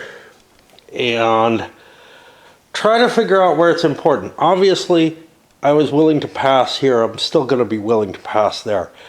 Obviously willing to here. And then the last question comes, look, the Russians have to get an attack in, or else they lose some national morale. None of the other Entente powers have to be on the offensive. So that's where I would aim my intentions, but maybe I'm better off just saying, hey, I'll pass. Like, if I'm happy with my situation, I may just want to pass because there's an advantage to going second, and a pretty big one, to tell you the truth, because as long as you're going second, you get to defend everywhere, and you don't get to defend with your artillery if you've used those artillery for attrition attacks and whatnot, which means you kind of don't get to do the attrition attacks. I don't know if it's a big deal over on the Russian front or anywhere, to be honest, because my supply numbers are so low everywhere. But, you know, the Germans and the Austrians have to do something active, so there's a good chance that I just pass. That's what's going to happen, and that the Central Powers are going to take the Austrians over here on the Balkan front as the thing where the enemy really doesn't want to do anything. Now, whether or not the enemy wants to actually, whether or not the Entente, the Serbs essentially, want to take a turn over on the Balkan front is a really questionable thing. There's some possibility for like a double turn. There's not much advantage to it, though. Certainly, if I could pulse back and forth, I would do that the way I thought it was originally. But given that I'm only allowed to have 3 offensive phases and there are 3 maps, you know, I just don't get too much of an advantage out of seeing what happens in one sector of the front and then bringing troops from another sector, you know, activating stuff in another sector. It's a little advantage maybe sometimes. It's going to be a relatively easy one. I don't have a lot of forces here anymore. I damaged a lot of my good stuff, didn't get a chance to rebuild it. I need to take a town with the Austrians. It seems like if I take it here, you know, it saves my ass for doing something over on the Russian front, or I need to kill a Serbian unit, which is what I did last time, I guess. But yeah, so I'm going to try, but I'm crossing the river. I'm going to try to use a lot of artillery to help me. Part of this is the fact that it's wet here and it's a low movement board. Movement that I can do over here slipping units around the lines and everything, I can't do on these boards that only have 4 movement points on them. Like this unit, he could easily move around in the west front. 1, 2, 3. Wouldn't have been able to do it in the rain, I guess. But something like 4, 5, 6, right? But he just can't get anywhere near there. Now, he could come 1, 2, 3, 4, but he can't go through the zones doing that. So, yeah, it's what looks like a tactically possible situation, because I'm so used to that board, just shifts completely because of the scale change. And that's really kind of weird to me. Another game that I know does this is World in Flames. And where the scale change is most obvious is in China, where, because most of the Pacific is just an island here and there, some of which might have a couple of hexes, but there's not a lot of room for maneuver, and there's basically no capability for maneuver in China, like here. I don't like it because there certainly was some ability to maneuver the forces around. And by the way, anything like this, if you saw my 1914 Serbia, this is almost impossible because of the rail nets, this kind of maneuver here. But this game is much laxer on the rail nets than La Grande Guerre, and certainly than the 1914 series in terms of being able to get supplies around. You would be able to get them through the river, conceivably. Massive artillery pre-bombardment, 9 shots, only in 3 rounds, so that I get maximum opportunity to hit. I'm using all my headquarters here. Results in one big hit across the river. Serbs are going to get first fire. They can throw their artillery in. They know they're not going to be facing anything else. They're going to be kind of ugly for the Austrians. I thought that the artillery would just make up for everything. Artillery's ability to affect a crossing or to ensure you get a hex, to some extent it seems very, very powerful. And this is something, this kind of huge bombardment, and it can get a lot bigger because they can go like 10 rounds, right? Yeah, if you have that kind of supplies available to you, which I don't see how you do. Because strangely enough, okay, we'll get to that in a moment. If you have that kind of supplies available to you, you could pound the living shit. You can pretty much guarantee you take a hex. But it might cost you a year's worth of supply to do.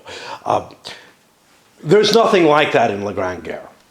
You can't guarantee through firepower that you're going to succeed in something. And of course, you might not hold the hex in this because it can be taken back. So read that however you like. But they won't have the firepower advantage on their retaking.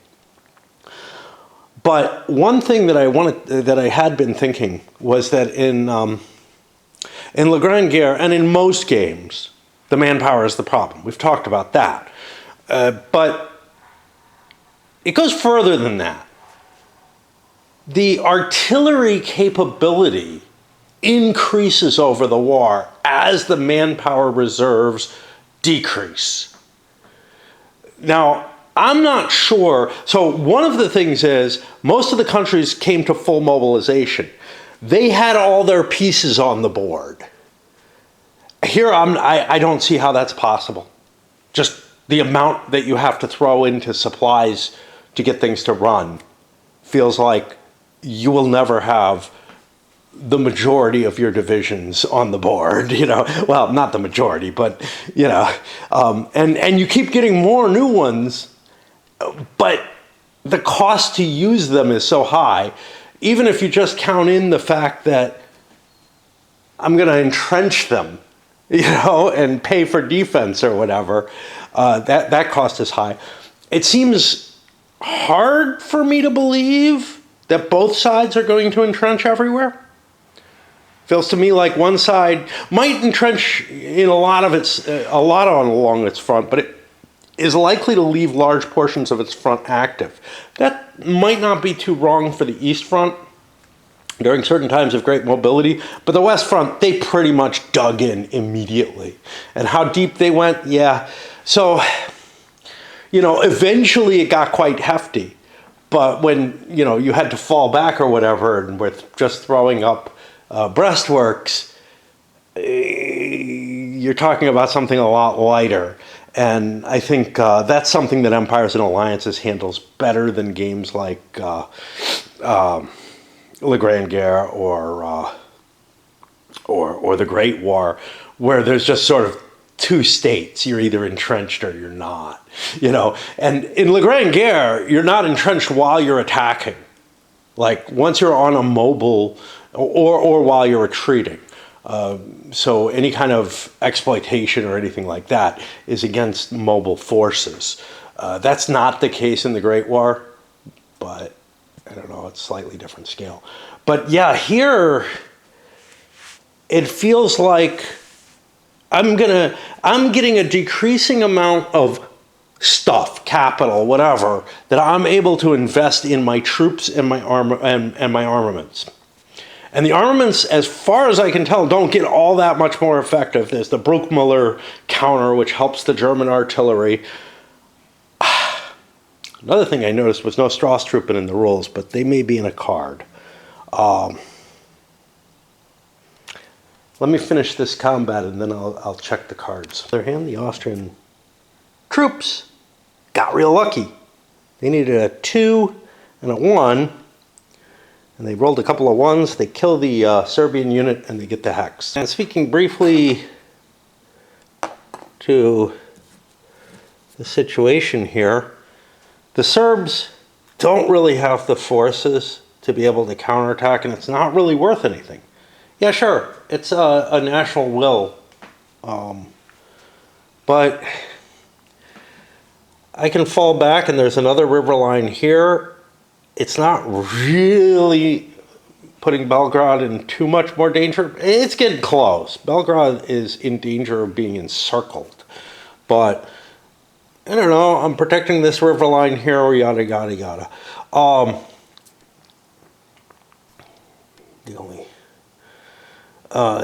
Now, for the Austrians, they would get their exploitation here, if they want it, but I've only activated 3 units. I can't really do a hell of a lot with that. I don't even think, well, I wouldn't be able to get here, would I? Yeah, actually, I could get here. The location I'd want to take is this, to complete that encirclement. But I just don't see. I don't see much advantage to it. The problem, of course, is next turn. That's not the hex I want to take. I want to be taking towns every time so that I can fulfill my goals. Of course, if I get lucky and I kill a Serb, that's fine, but that's not all that likely. Anyway, I think that's the end of the Balkan front for the Austrians. One thing, I noticed I had a big push here. I did not do a big push, so that cost me 5 Austrian morale. I started pawing through the German cards. I'm in the 1915. I know that's too early, but I just noticed this one. All German infantry units receive a +1 DRM when defending for 2 turns. What does that even mean? Is that rounds of combat? I think that's what it means. Otherwise, how do I keep track of, 2 months? I don't think turns exist in the game rules. I'm guessing it means rounds, but I don't know. I'm guessing it doesn't. I thought they meant when defending for 2 turns, but here I see all German infantry receive +1 DRM in combat for 2 turns. I think what it means is there's just a +1 DRM to the defense of every German unit on the board for 2 months. And here, similarly, there's a +1 for the attack. I'm guessing this is how the Strasstruppen are going to be basically handled, something like this. Indeed, there it is, a +1 DRM when attacking for 2 turns. Added to the Hindenburg Ludendorff. This is a secret card. I'm assuming, oh no, the Hindenburg Ludendorff is as well. Yeah, you could get some pretty massive advantages. It's an interesting idea. The concept that the infiltration tactics were countered in the war. I don't really feel like they were. I feel like but you could make the argument because they stopped working, because the Germans stopped making offensives, because they didn't have troops enough. That would be my argument for why they didn't work. They worked very well in the East for quite a while. And then it was specialized units that are important. And this is why they're often very much like tanks. In many games, they serve almost the same effect. And that effect is like, you know, they slip by the trenches, therefore they negate the trenches, stuff like that. And cut off the supplies and whatnot, and force the enemy back. This game just doesn't have the mechanisms to support it. This is what I'm guessing is the only thing that reflects the Strasstruppen. That's another one, and I don't think it should be in effect during the mobile stage of the war, but British and American troops don't suffer a -1 DRM during attack or exploitation. I didn't notice. It sounds familiar, but I did not remember a -1 DRM for exploitation attacks. They're fucked up enough because they don't have artillery support. So they're pretty hard to do. But we had some serious ones happening where, you know, a massive, one of those the big pushes are where the exploitation can happen because you're hitting enough units in the front that there's enough activated units that can attack, continue attacks. There's something else. I'm reading the attack or exploitation because of that. You can use artillery. Exploiting land units may only move 1 hex.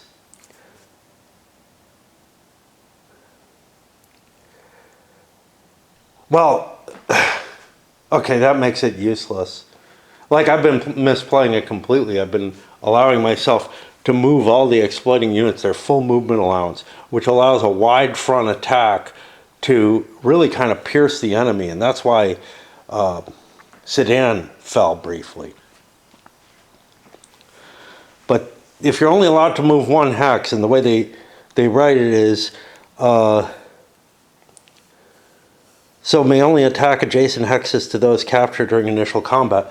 What's likely to happen is that you captured 1 or 2 hexes kind of near each other on the front.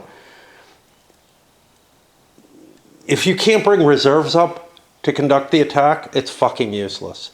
Because you can basically send 1 counter in. Because otherwise, your other counter is going to give up the space that you just captured. I guess no, because you get the non-combat movement afterwards. So you could conceivably, maybe, depending on the shape of the front or whatever. But if you're talking about trying to pierce an enemy's front, you know,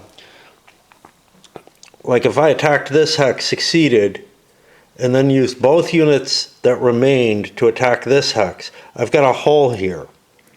Now, that's fine, because I can shift units up into there, boink, boink, okay? Because I'm not going through a zone of control. But if I was already getting some depth, if I was attacking someplace like here, these guys would be allowed to move up if I didn't incorporate them in the attack, which I probably would have wanted to incorporate one of them. It just becomes like, I think the exploitation becomes very, very weak. Whereas I saw it as maybe a little too strong, but it made sense to me. Because what I'm doing is I'm creating an initial spearhead but then I'm shifting forces along the front. It is a month-long turn normally. Of course, these are week-long, where I have to shift those forces to keep pouring more and more into the gap as it opens. But nothing like that is happening here. Not with just a single hex of movement into combat. And I'm assuming that that's the case, that I have to move into combat. That's what the rules seem to imply, but again, if I can miss things like the -1 and I can only move 1 hex, I'm just guessing I didn't bother to read the exploitation rules and just started doing it. I fucked so much up in this. I should really just pack it in. I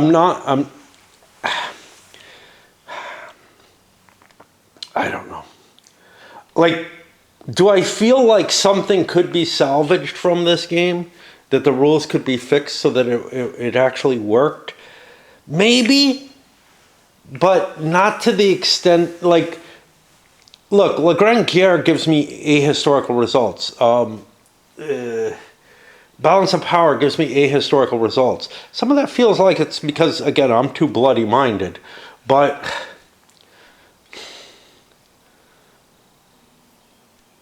those ahistorical results in both cases feel like they're a matter that maybe I could fix by increasing the amount of manpower that each nation gets, the amount that they can produce, so that they can recover from the losses that, to me, feel like they're the appropriate level. Like, you're not going to have a chance of taking a hex unless you fight pretty hard. Right? And in this game too. But the whole balance between the I don't know, it feels like I'd have to add a lot to this game to make it work. Whereas I feel like a little tinkering around the edges might just make the numbers work out in those other games. And I mean, it's not like both sides are being bloody-minded when I play Le Grand Guerre or Balance of Power. It's that one side is getting a huge advantage by conducting attacks and is breaking the front apart to the point where it no longer feels like World War I, where the lines just don't hold anymore, is the real problem. That the amount of forces is just too sparse, and that you can break through. And I'm actually worried about the same happening here, because supplies are so important, and you have to make this balancing act between the supplies and the troops that you build. But I'm not as positive about that. I don't know.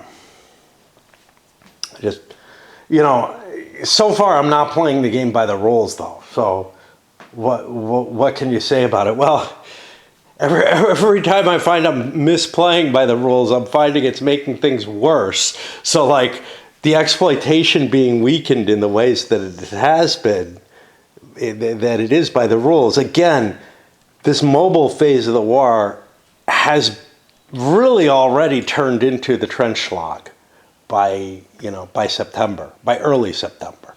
I don't know. I think it's time for me to start getting ready to do some yard work. Okay, now, I'm not sure. I'm not sure who had the initiative. There's no marker for that. There are ways to do it, but, I walk away and I can't remember this shit. Anyway, today I had, I think the Germans did, they tried to pass it to the French. The French, or the Entente said, I don't need to do anything. Knowing that the Central Powers had to.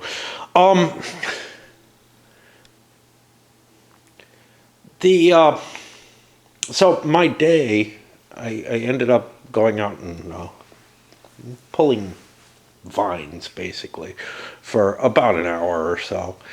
And then I decided to relax, read rules on the deck, had a couple of beers, had a cigar. Takes about 2 beers to get through a cigar, so And then ended up napping.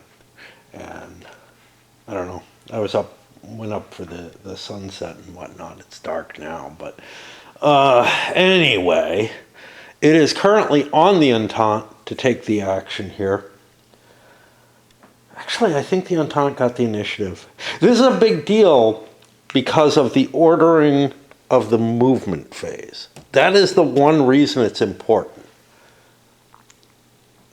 Because you can use the movement phase as something of an exploitation type effect to a limited extent, if you get a breakthrough of some sort. Anyway, so for the Entente, there's a couple of options. I probably don't want to do anything in the West, because whatever I do in the West, I'd rather do it after the Germans do it. You can make the same argument for the East, but then that means I have to do the Balkan front now. And I'm not sure how much I absolutely want to do on the Balkan front. I could pass, but then the Austrians have already succeeded. If the Germans are willing to take a failure, they could end the turn on me. This is all kind of weird stuff because it's going cross fronts and everything. Like, if the pulsing wasn't to cross fronts, if it was like activating a single army to do something, it would make more sense to me. But the idea that, like, you know, it's just, I don't know. It just really, really fucks with my head. I think I'm going to take my action in the Balkans. That restricts me. Now I can't take a double action anywhere, but I can probably do everything I want. And if I just follow the Germans in each case, I think I'm in okay shape. So I just spend 3 supplies and fire off the attrition option. Back here, and putting things back on the Central Powers to make their choice of where they want to do something. The interesting thing here is, since Austria's already hit its goals, as long as I do something on the West Front with the Germans, if I'm willing to do that, I can kind of dangle the East Front, and if the Russians don't want to do something, they can take a penalty. It's decent weather on the East Front and not on the West Front, but I don't know, I'm trying to manipulate this weird situation that I think is completely just silly, to be honest. It feels like the initiative should just be able to say the other guy goes first everywhere, or whatever. Or pick, where the other guy has to take an action if they want to. I don't know. I have no idea. I feel like so much that's core to the game is just problematic. Of course, having to have shifted all my supplies around, somehow or another I had a decision of where I was going to attack, but I don't know where that is anymore.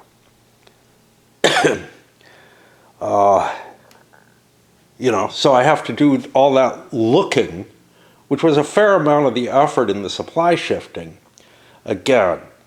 And this is one of the problems I have with any game that requires the sort of pre-planning type situation. But with smaller games, it's no big deal. If it's something you're going to be playing in one setting or something. But this is not something you play in one sitting. Sure, people probably play more. If you're playing it opposed, you probably play for longer than I do without pausing. But, I paused at the end of maybe a stupid point, but I need to get away and do other things. And at the very least, there would very much be the situation where I would do a front for one side and have to break there, because we're talking about, an hour or so up here to do one side on one front. you know, sure. If I was playing a face-to-face opposed, I might not break that much, and might have things more on my mind. Pretty sure we would want to get away from the game after a couple of people have done stuff, though. And thinking, even at a con or something like that, I wouldn't just be sitting here constantly playing it. Like a marker that indicates who had the initiative, which would be pretty easy, to be honest. There's no good reason I'm not doing that somehow. I could, I could just fashion something or whatever. But unlike that, the idea of where you're making your plan to do something, that's just going to be harsh. That is going to be harsh no matter what. You're going to have to try to figure out what your plans were again every time you come back. Not a lot of supplies, etc. I'm going after Longwy again. Can make an argument for this or something, but it's just not going to work. it's too deep an enemy behind the lines. I need to crack more spaces. I fucked up. I took the Hex just with massive artillery fire. There was basically nothing left. 2 divisions gone. There's a location there, I think. I think it's Longwy, but there's a symbolic under there. But what I didn't realize was this only had 1 unit in it. I couldn't tell because there was a counter under it for a symbolic location.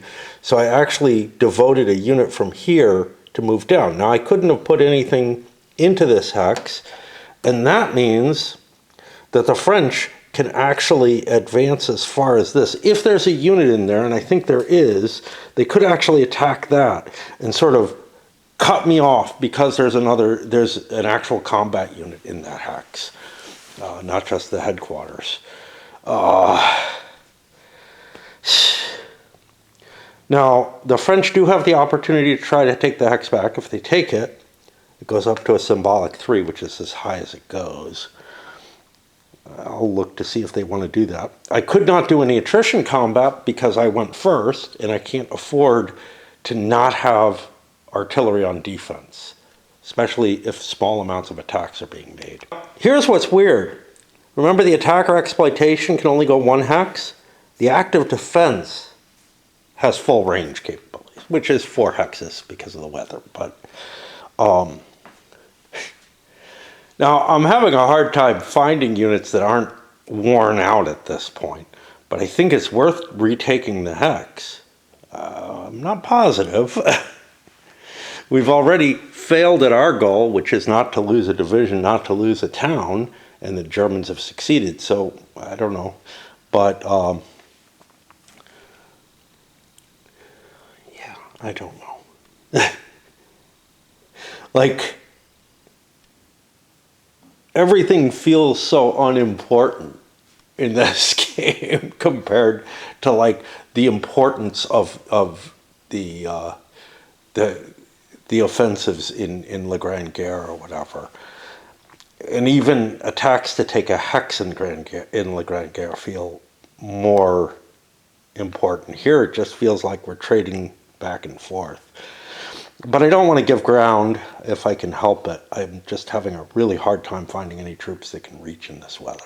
Not clear is whether the active defense can use artillery. I think it actually can. I've been not allowing it, but if the exploitation is allowed to use artillery, I feel like active defense probably can too. And it has this statement: the defending player then declares which units will counterattack, and the phase continues as if it were initial combat. Which maybe they can. That makes it all the easier to retake a Hex, because I can just commit artillery. And like we saw, I threw 9 supply in to blast in and take that Hex. That could have gotten me nothing. It managed to get me 4 hits. I've switched to allowing artillery to fire. We've got like 3 headquarters on each side unloading their artillery. That's the majority of the combat here. It really is. And it's very likely that both units are going to just be destroyed.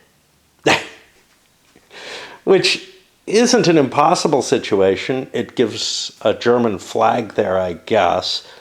or something, just to indicate that the Germans have kept owning it. They can, of course, use non-combat movement, and they have to, because otherwise the French will occupy that space and take the points from them.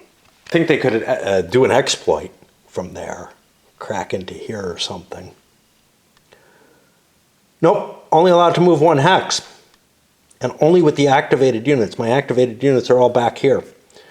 And I had assumed, by the way it was worded, so here's how I had gotten it. I had assumed you had to launch from the starting place.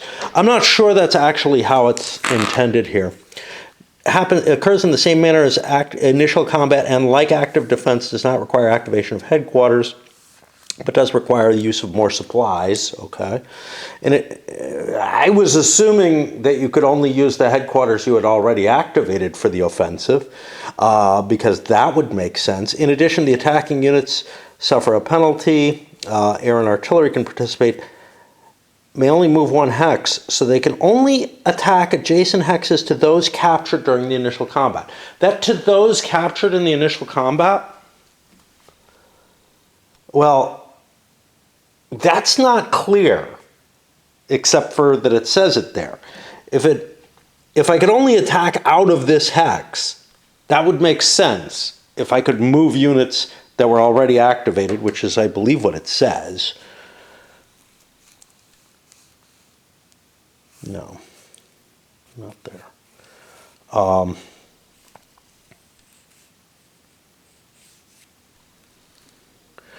May continue to move the units which participated in the earlier offensive and may move into an adjacent hex or attack adjacent units. So it feels like there's 2 things in play here. I can only move 1 hex, which means units could be well back because I threw a lot of units into an attack or something. And now those can't be reused, even though they had been committed to that attack. But it does feel like I don't have to, or I can't, because I can only attack 1 hex away, that I can't absorb from here. So the reason that I misread that kind of makes sense. Not if you look carefully, but it's like the combination of units that were pre-activated and have to come out of and launch out of the hex that I just took was the implication I took from it, when actually I think that I can attack from here into here, but not into here with this unit. This unit can't attack anywhere because it got pushed too far back. Whatever's left here could attack, but there's not going to be anything of value. I don't mind if exploitation is not particularly effective. It's just, it probably should be more effective during the mobile stage than later on. And again, I feel like the rules are just not sufficient to handle the changes that the war undergoes. But you can make an argument, if people aren't entrenched, that maybe they should be in the mobile stage still, like if you choose not to change things. I don't know. How much supply am I willing to gamble in each case? Yeah, I mean, I'm always like, yeah, throw it all in. Like I said, I'm bloody-minded. I'm afraid that I moved a fort and, I don't know. Yeah, that I moved the fort there from Toul somehow. And I don't know how that happened, but I think there was a fort in Toul. You gotta find the fort rolls, wherever they are.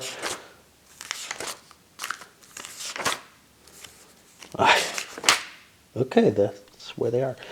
I don't see Toul in there. Yeah, there it is. So there should have been a 2-point fort in Toul.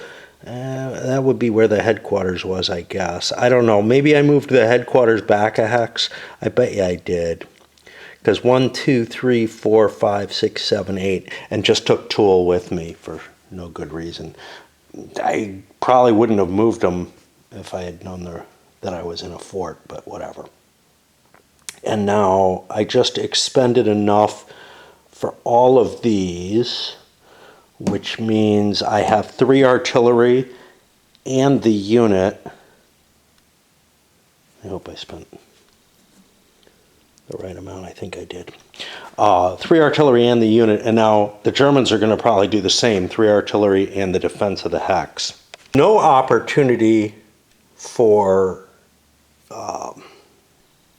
exploitation because the French got lucky and killed the German unit. Well, they didn't get killed because I was rolling 4 dice. 3 at 3s, 1 at a 2, or 1 at a 1 for the French, 1 at a 2 for the Germans. And I'm disgusted again. Really ever since I learned that I've been playing things wrong yet again, I got again disgusted by the game. But it's not like it's been making me happy before that. That would have been the German offensive there, and everything's dead and gone. And this is up to a symbolic 3 now, which it won't go any higher. Whatever, now I'm getting pissed off because of something else. Whatever was going on here, the active defense.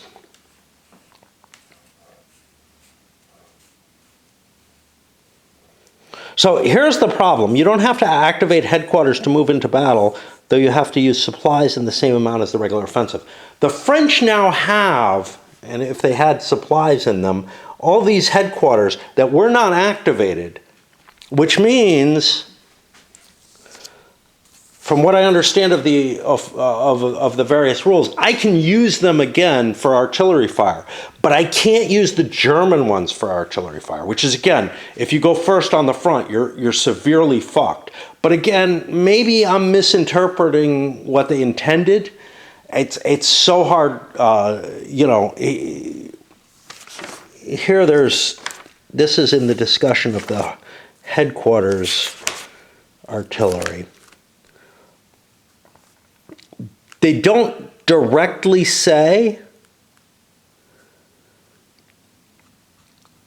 here they say once a headquarters is activated, which only happens, as far as I can tell, in that sort of initial attack phase, and maybe you can utilize artillery from inactive ones during the exploitation. Again, that's not clear from my understanding. But once it's activated, it cannot be used for the rest of the turn, whether or not it participated in an offensive. It's only activated on the initial attack. And when we look at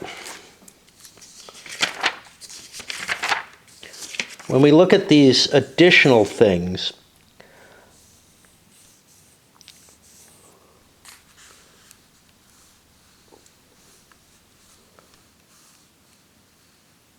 does not require activation of the headquarters, but does require the use of more supplies. Air and artillery may participate. Feels to me like an exploitation, like an active defense. You can throw your artillery in, and that wasn't activated for the original offensive, which again, just it doesn't feel right. It's not what I was doing before, but I feel like the things that I chose for doing before were for good reason. And I'm really getting to the point where I'm thinking of cleaning this up. I'm almost done with the rules for Imperial Elegy. I fucked this up so much, and I don't want to restart. I'm just not getting enough fun out of the game, nor am I getting what I feel is a historically believable situation out of the game. Like, not just one that mimics history, but one that, is even believable.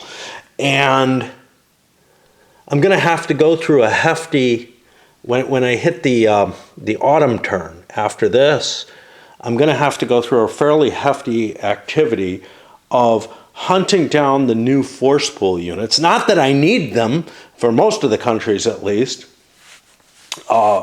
where, yes, I've pre-sorted the counters by the date that I think they come in, but I didn't cross-reference them here, and plus things might have shaken a little bit. And I'm just, I'm going to have to go through a careful re-examination of each counter by what its unit name is and make sure that the units that come in on a given turn, and they're not separated by the turn they come in, they're separated only by the name of the unit, which is hard to read. It's possible under the bright lights if I position them right there to see them, but I'm just like, I just don't know if it's worth that effort for what I'm getting out of this, and I really don't believe the game is like doing enough.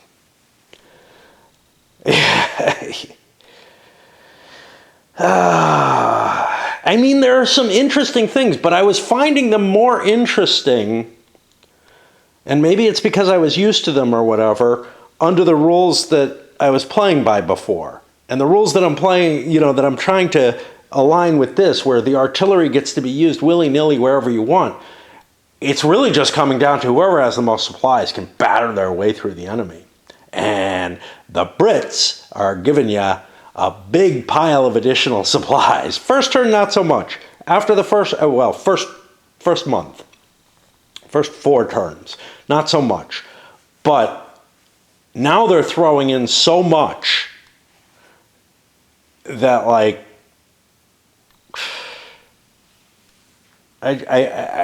part of what I want to see, though, is just that, like, the Central Powers is just going to completely collapse because it feels like everything is working against them in these roles. And the more and more I correct the rules, the worse it seems to get against them. Back up here. Before we play, I realize how much of a wuss I've become, sort of. When I first moved back here, and before that when I was in Phoenix or whatever, like, I almost never put the heat on. It's like 50 degrees. Whenever it drops below 60, I'm like, cold now. It's just weird. Here we are, it's almost June, and it drops, to like 50 most nights. I used to kind of hack on my wife for turning the heat on in the summer or whatever at night. All right. We are on a French or Entente action. And again, there's no reason for me not to do right away the West Front. I don't know that I need to do anything there. I'll probably do at least an attrition attack. Let's do that, and then I'll go back down and watch some video. I find another headquarters that got bumped somehow. The Verdun fort. It just keeps happening. I don't know how this is happening. Is it the pooches or something causing things to slide? They seem almost perfectly in the wrong hex. I think I'm just like picking things up and putting them down in the wrong place. But then the fort shouldn't be moving with them. I don't know what the fuck. I was hunting through to get my supplies out so I could kind of get a view of, what the terrain is like in terms of, not the terrain, but the landscape of the conflict right now. I got a lot of supplies up here, almost nothing down here, which is a shame. There's only one unit in Metz. Now, it's got a 3-point fortress, which could be hard to break down. But I actually have some decent-sized French units down there. I don't think I have enough to be able to take it. Maybe with artillery I would, but I know that I've run the Germans down pretty low. I can just look at the piles and kind of know what's been spent. and have an idea there. I have a lot of points of, oh, what I was going to say is I have like a Belgian unit in Brussels that's pretty strong and probably should have shifted at some point or another. Maybe I'll remember to do it during the movement phase this next turn. But the fact that it's under a big pile of pieces, including a headquarters and supplies, means I don't, I lose track that there's a unit there completely. I do have a big supply advantage. I could conceivably take, a hex or something with that. Or I could just save it up and keep my advantage. I don't know. I've been just saving it up, but I'm going to get another big pile of supplies coming in very shortly and probably just be able to destroy the Germans. Part of me wants to really play that out and show just how fucked up the game is. It's not so much the rules, it's the way the supplies work and the fact that you can just sort of plow through the enemy by wearing them down. And I'm pretty sure that can happen, but I haven't proven it yet. All I did was attrition, caused a couple of casualties, that's it. You wouldn't expect much more. I did the one shot each because I think supplies are too important. That will end this. Move that over there. I did find yet another one of those units, a French unit, under this headquarters. A good unit that, again, I would move. But I'm not going to remember by the time I get to the movement phase because I got another whole front to do. I don't really feel up to doing that front. The Germans and Austrians can both pass on it, which they probably will, and force that back on the Russians over here, who have a lot they need to do. They don't need a big push, but they do need to have a successful offensive, which means I have to hunt down and try to find a location with a town in it that I can attack. Although,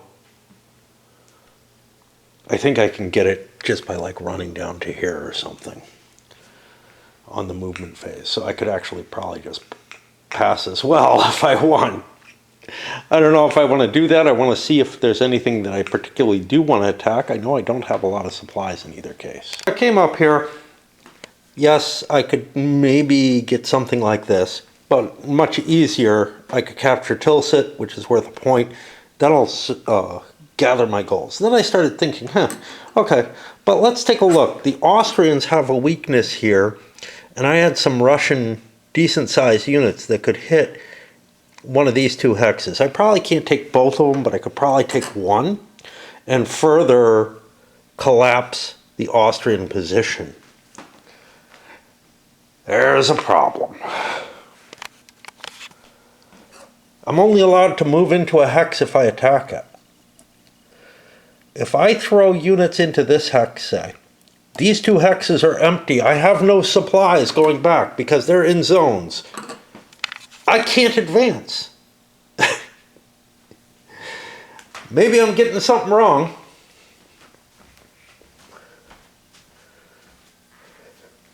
This is why the out of supply issue really hit me before.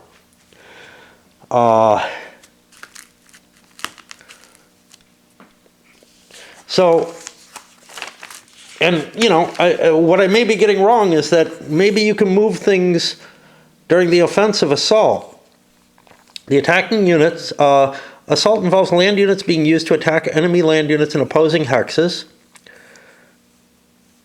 These attacking units enter enemy hexes to conduct combat and can be supported by artillery and air units. Supply must be deducted in order to conduct the offensive. Nothing about moving into empty hexes, like, without attacking. They're allowed to make their movement as far as they like. They're allowed to move through a zone of control, a single one, in order to get to an enemy hex. And then when we look at the supply rules, you can't trace supply to the hexes that they wanted to attack.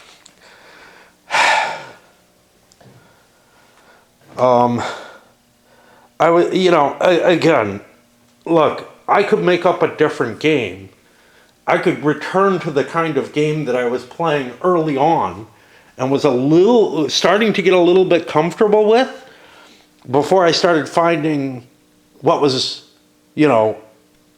prohibited in the rules. Things like I can't supply these units that attacked because even though there's no opportunity to fill those gap hexes in with anything, even at a cost of supply or whatever, which probably I wouldn't do.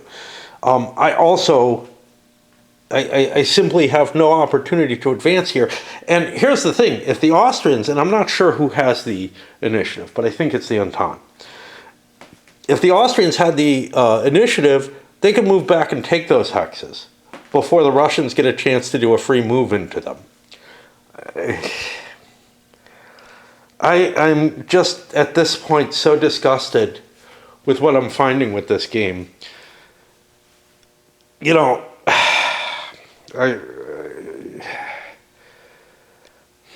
just don't know what to do. I don't know what to do. And similarly, with this, I can't take this except if I declare an offensive. I could take this by declaring an offensive, and I could take these hexes.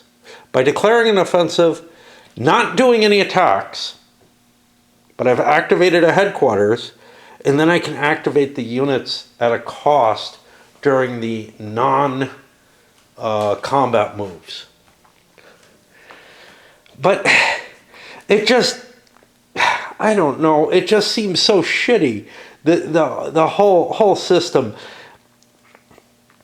I was getting kind of a feel for how it was working, and it was actually creating breakthroughs of a sort that felt like they were right to some extent for this more mobile stage in the war. But the game just doesn't differentiate between the mobile and the trench warfare stage to any significant degree. Part of me wanted to see, okay, how does the trench warfare end up working? How does the supplies all come out?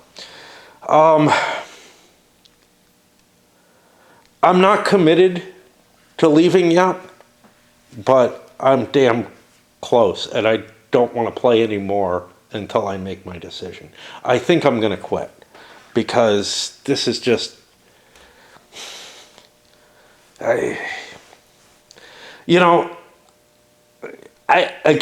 could revamp the game into something else that maybe works a little bit better, maybe is a little bit more fun to play and whatnot, closer to how I was before, but I wasn't getting good results out of that either. I wasn't getting believable stuff. And what I really wasn't getting was something that made sense for both the mobile stage of the war and once the entrenchments start forming and attacks become harder and harder.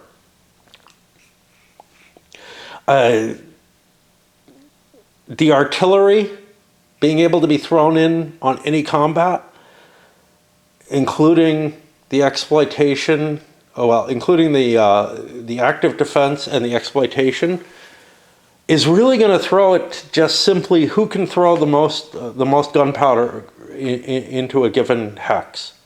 And maybe they fall back from the hex and do it on active defense instead, where they can get some decent units that can take a few hits if they get hit on a weak spot and just retake it relatively easily.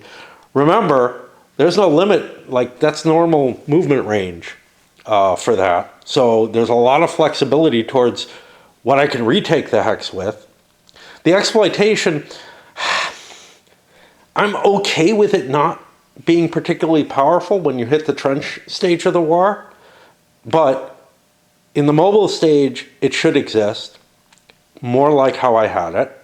And then late in the war, once the tanks and the infiltration troops are out there, it should probably exist again, because you started to see things like real breakthroughs happening, where you could punch through a couple of hexes. But the game doesn't support that. It's a hell of a lot of tedious mechanical effort for something that's just not doing it for me.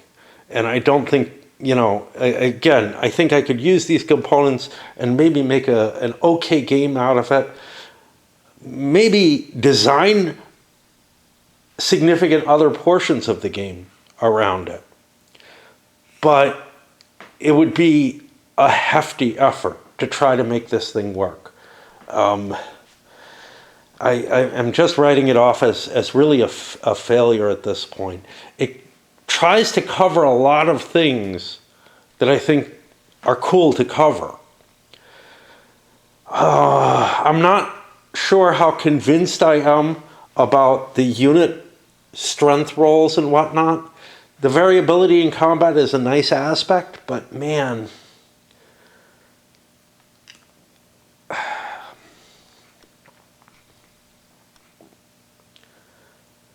it just doesn't seem like there's enough here to try to save. And then there's the component issue. The components are really kind of crappy.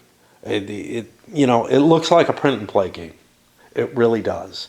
And the fact that the counters weren't even, die cut, you have to cut them out yourself. And then if you want to have a usable game, you have to paste them together where, I get kind of shitty results when I'm trying to put things together, but they're not the same size because they were cut out manually by hand.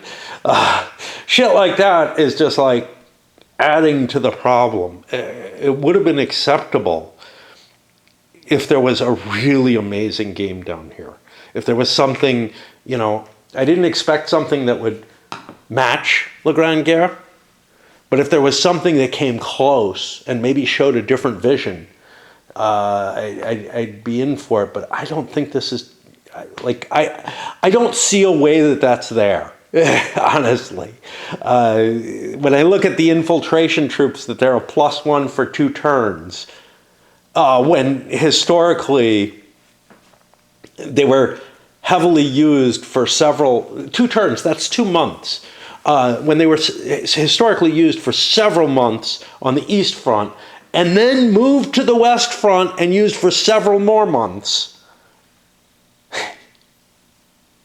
And it's not devoted to units or whatever. It's all your units get this bonus, not specific units that are specially trained for this. And then they all lose it after 2 months. It's as if it just, becomes a non-entity. There's a lot of stuff like that in the game that's just like, yeah, I don't feel like it's sufficient to cover what it's trying to represent. And there are neat things about the core system. I like me buckets of dice. I really do. I think they're getting some interesting results out of them, but not when it all comes down to every combat is basically capable of being decided by how much artillery you can throw in. How many headquarters you have near that combat. You can just, throw in massive amounts of artillery because there's only a stacking limit of 2 units. So you can basically wipe units out with the artillery. And those would be available in the defense of the hex if an active defense is... So the attacker takes the hex because they have an artillery advantage. Then the active defense tries to come in. The original attacker, blows it out of the water and prevents it because they still have an artillery advantage. And if they have enough activated units, a broad front attack or whatever, which is the only way you're going to get a breakthrough, I think. And I'm okay with that. I actually am. It felt like the breakthroughs were probably a little too easy with being able... Well, no, I still couldn't do breakthroughs with a small attack because you just don't have enough units devoted to the original attack. But units that were devoted to that original attack are flung back too far to be able to continue that attack, right? So that there's room for the active defense turn. But then, if I still have that artillery and supply advantage, I can pretty much take another couple of hexes out of there, out of whichever one I took or whatever. And I'm definitely going to see that the Germans are just going to get their asses handed to them, I think, on the West Front. Then we've got Italy, where there's no fucking Austrian army that's set up there. So Austria is going to have to spend a significant amount of this, maybe not this next turn, but of their December turn production to build not as much force by any means as they historically probably had. Well, I mean, the initial garrison was of a significant size in proportion to the Italian initial garrison. And even to build that feels almost impossible with the costs of units, which then would mean having to basically denude all the fronts. Austria is going to just become a hollow shell. We're not seeing anything like Tannenberg happening over here. The Germans have decent units and whatnot here. I don't see how they can really fuck the Russians up in anything like the historical situation.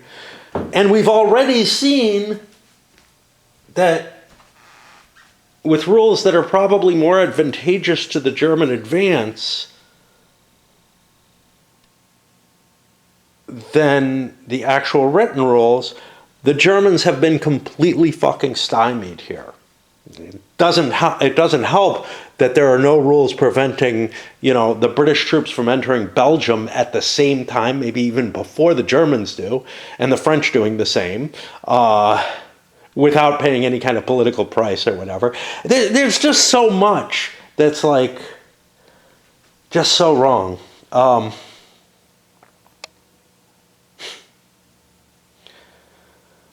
going to give myself another hour or so of listening to news or whatever to make my mind up here. But I think this is a wash. I really do. I think this game is just, it fails on too many levels, and it's too much of a pain in the ass to play. Yeah, we're quitting here. Life's just not long enough, and mine certainly isn't anymore, to try and fight my way through this thing. No matter what I do with it, it's not going to be a favorite. Even if I were to sort of redesign it, and the component quality is low enough that wouldn't be a desirable option.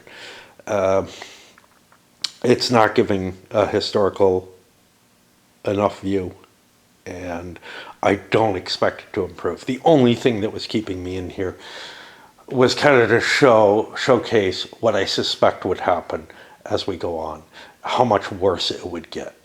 And I think that's just not a sufficient reason to continue. So we're going to load this up. This is a quit. Opens up space for me to do a few other games that I, certainly the Imperial Elegy. The Nacht Paris I may hold off on a little bit because I'm doing so much World War I right now. I'll get to it relatively soon. I do want to see how that works as an operational game. But this one, not so good.